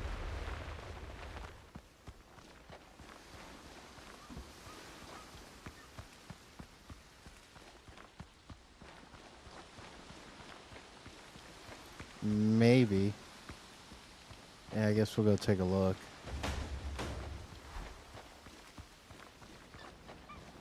Yep.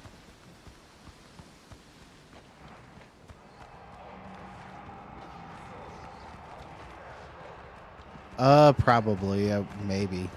I don't know if that's like an extra or a part of what you have to collect.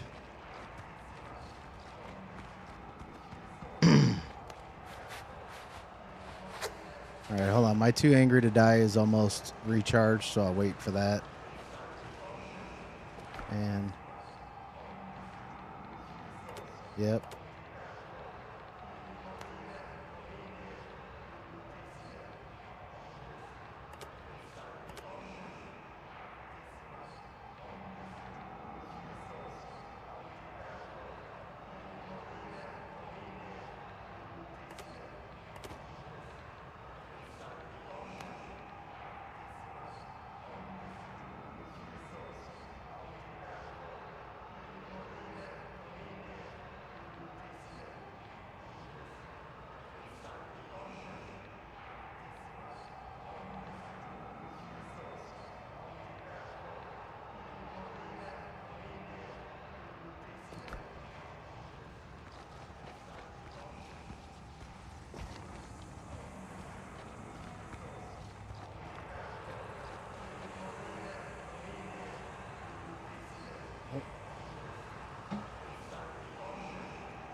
Nice.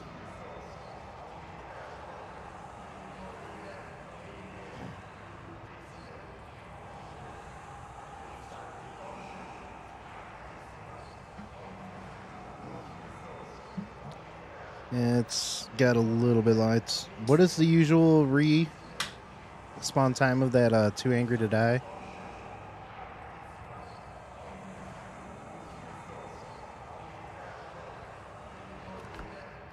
I don't even think it tells you, does it? Oh, okay. So I got level 2, so 10 minutes. Okay. Yeah, I did put 2 into that. Oh, level 2 is 13 minutes. Yeah, next upgrade is 10. Okay. Because instantly restores 50% of health when I... Okay.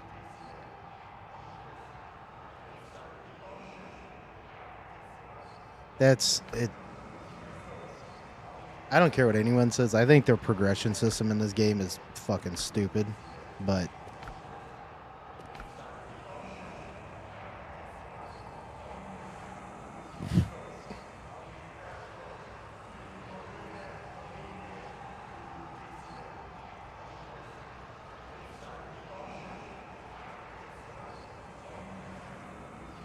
right. It seems like some of the way they did shit in this game is like it's almost just it's hard to just be hard.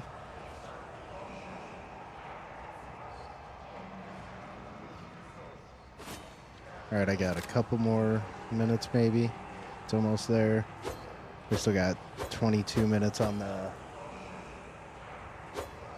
comfort shit. I'm about to eat real quick again. Those are good. Take my damage increase.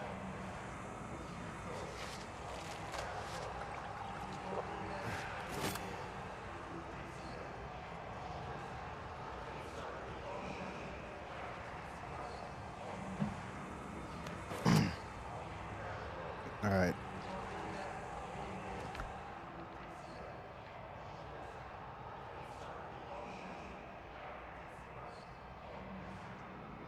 That's cool. Hell yeah. Yeah, I got 2 bottles. Actually, I got 6 bottles from that and 2 bottles of whiskey. Nice. All right. Yep. Let's do this. Yep. I got the gun out to start.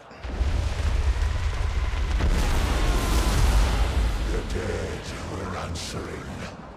You interrupt what you don't understand. The ground rots where I tread. Of course, as soon as I go to shoot, he fucking moves. Oh, shit. Hit me with those skulls. All right.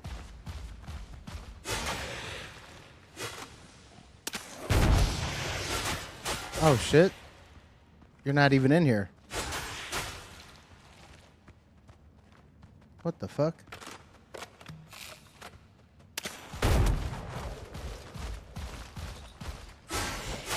Well, that's gay.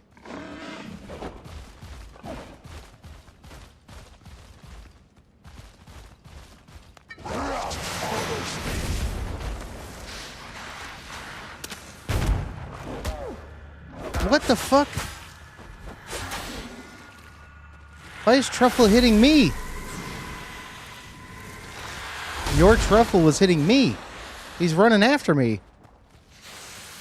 What the fuck is going on? Yeah. Yeah, I just had to put it down. Motherfucker was running after me like, what the fuck is happening?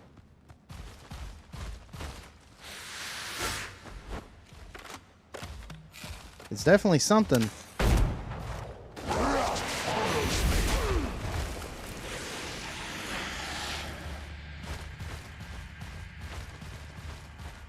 Right, pretty much.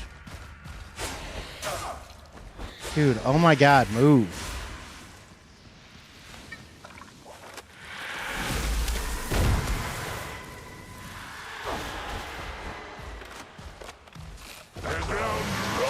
Right.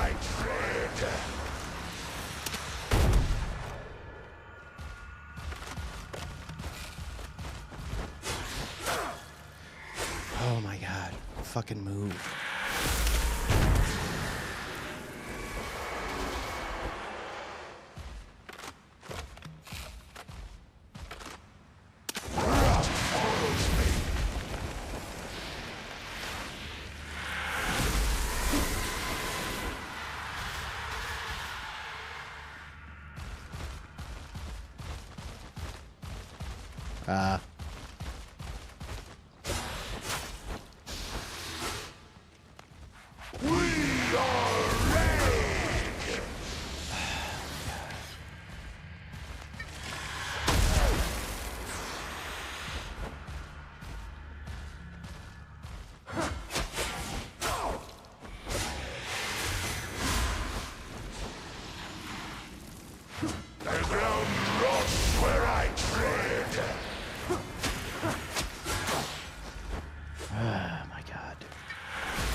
Right on.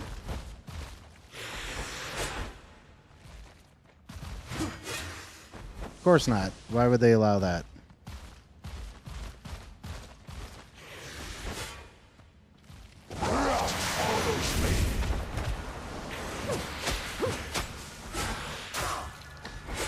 Jesus fucking Christ.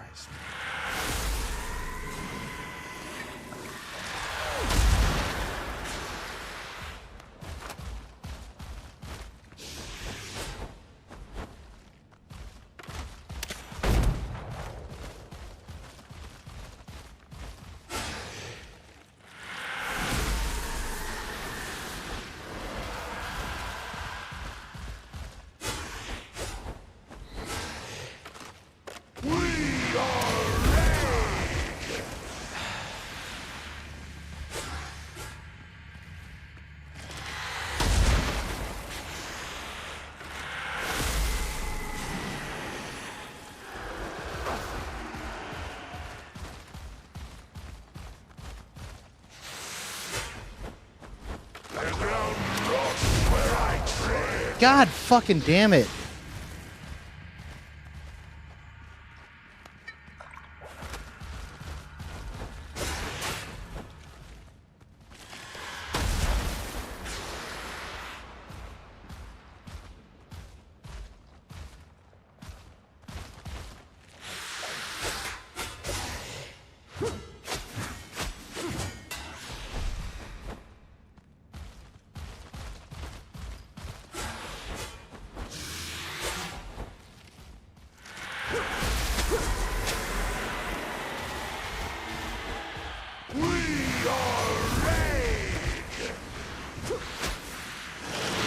Oh my god. Of course I have zero fucking...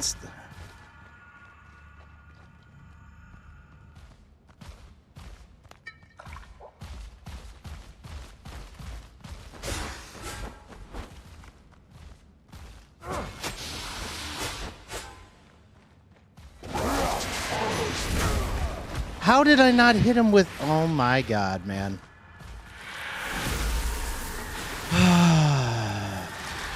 It's fucking annoying that I'm trying to hit him with shit and it's not working sometimes at all. Or he hits me whenever the sword isn't even fucking near me.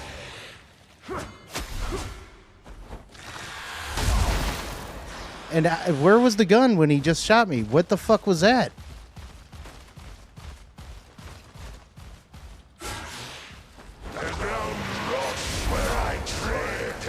Yeah, don't worry, it's fair, so fair, so balanced.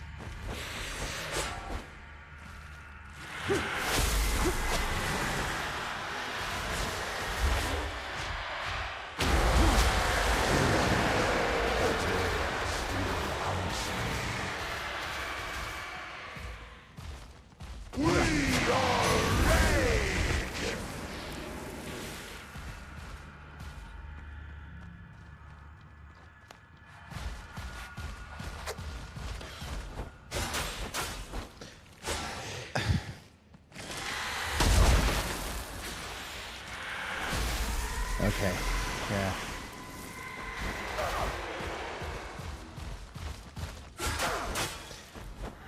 Holy fuck, man.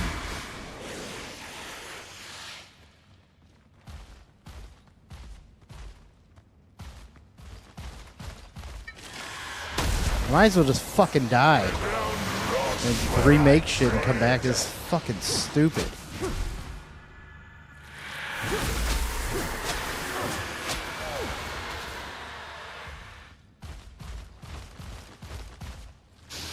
Awesome.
Dude, what the fuck, man?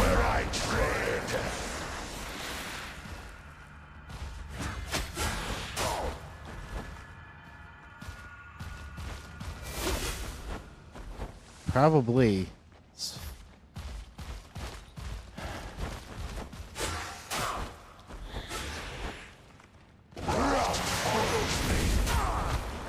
How did you fucking hit me?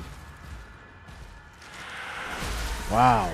Yeah, because your fucking sword hitbox apparently is well outside of my zone or outside of your zone, whatever.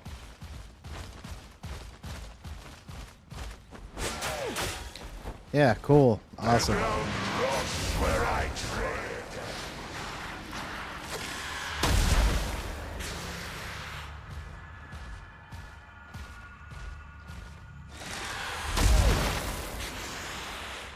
Dude, My God, this is so fucking retarded.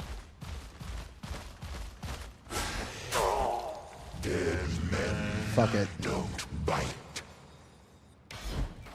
Just fucking died. Might as well. Used up all that shit for no fucking reason.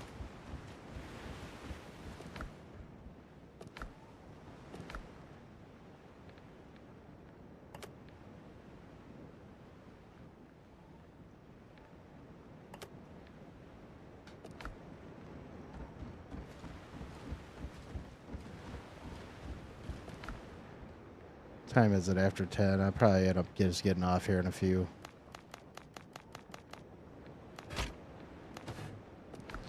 Yeah, because I don't feel like jumping into... They're probably in the Suns chat, and I don't feel like getting in there, because if I get in there and start going, I'm going to be on till fucking midnight.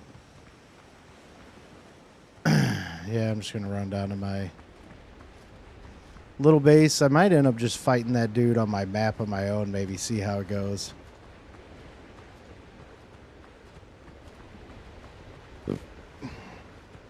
Right. What's up, IPA over there on Twitch? How you doing, brother?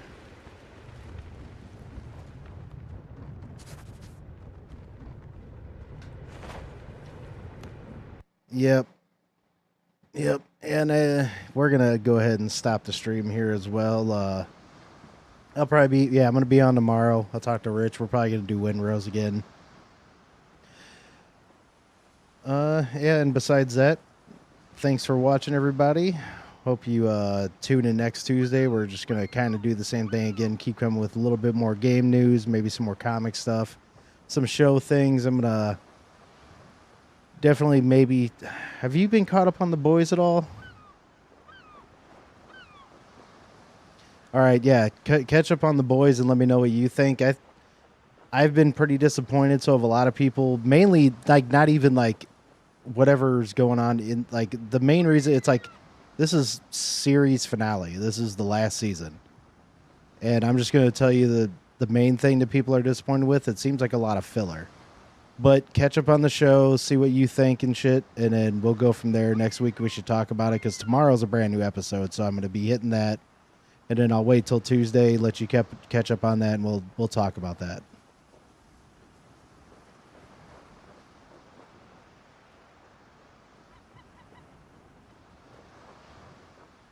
Right on. Yeah, it differs quite a bit. The whole show, it differs quite a bit. I've caught up somewhat on the comics through, like, watching fucking Comics Explained and some other guys, kind of like where the differences are and whatnot. But yeah, we'll go from there. And nonetheless, hope you guys have a good night. I hope you tune in next week and have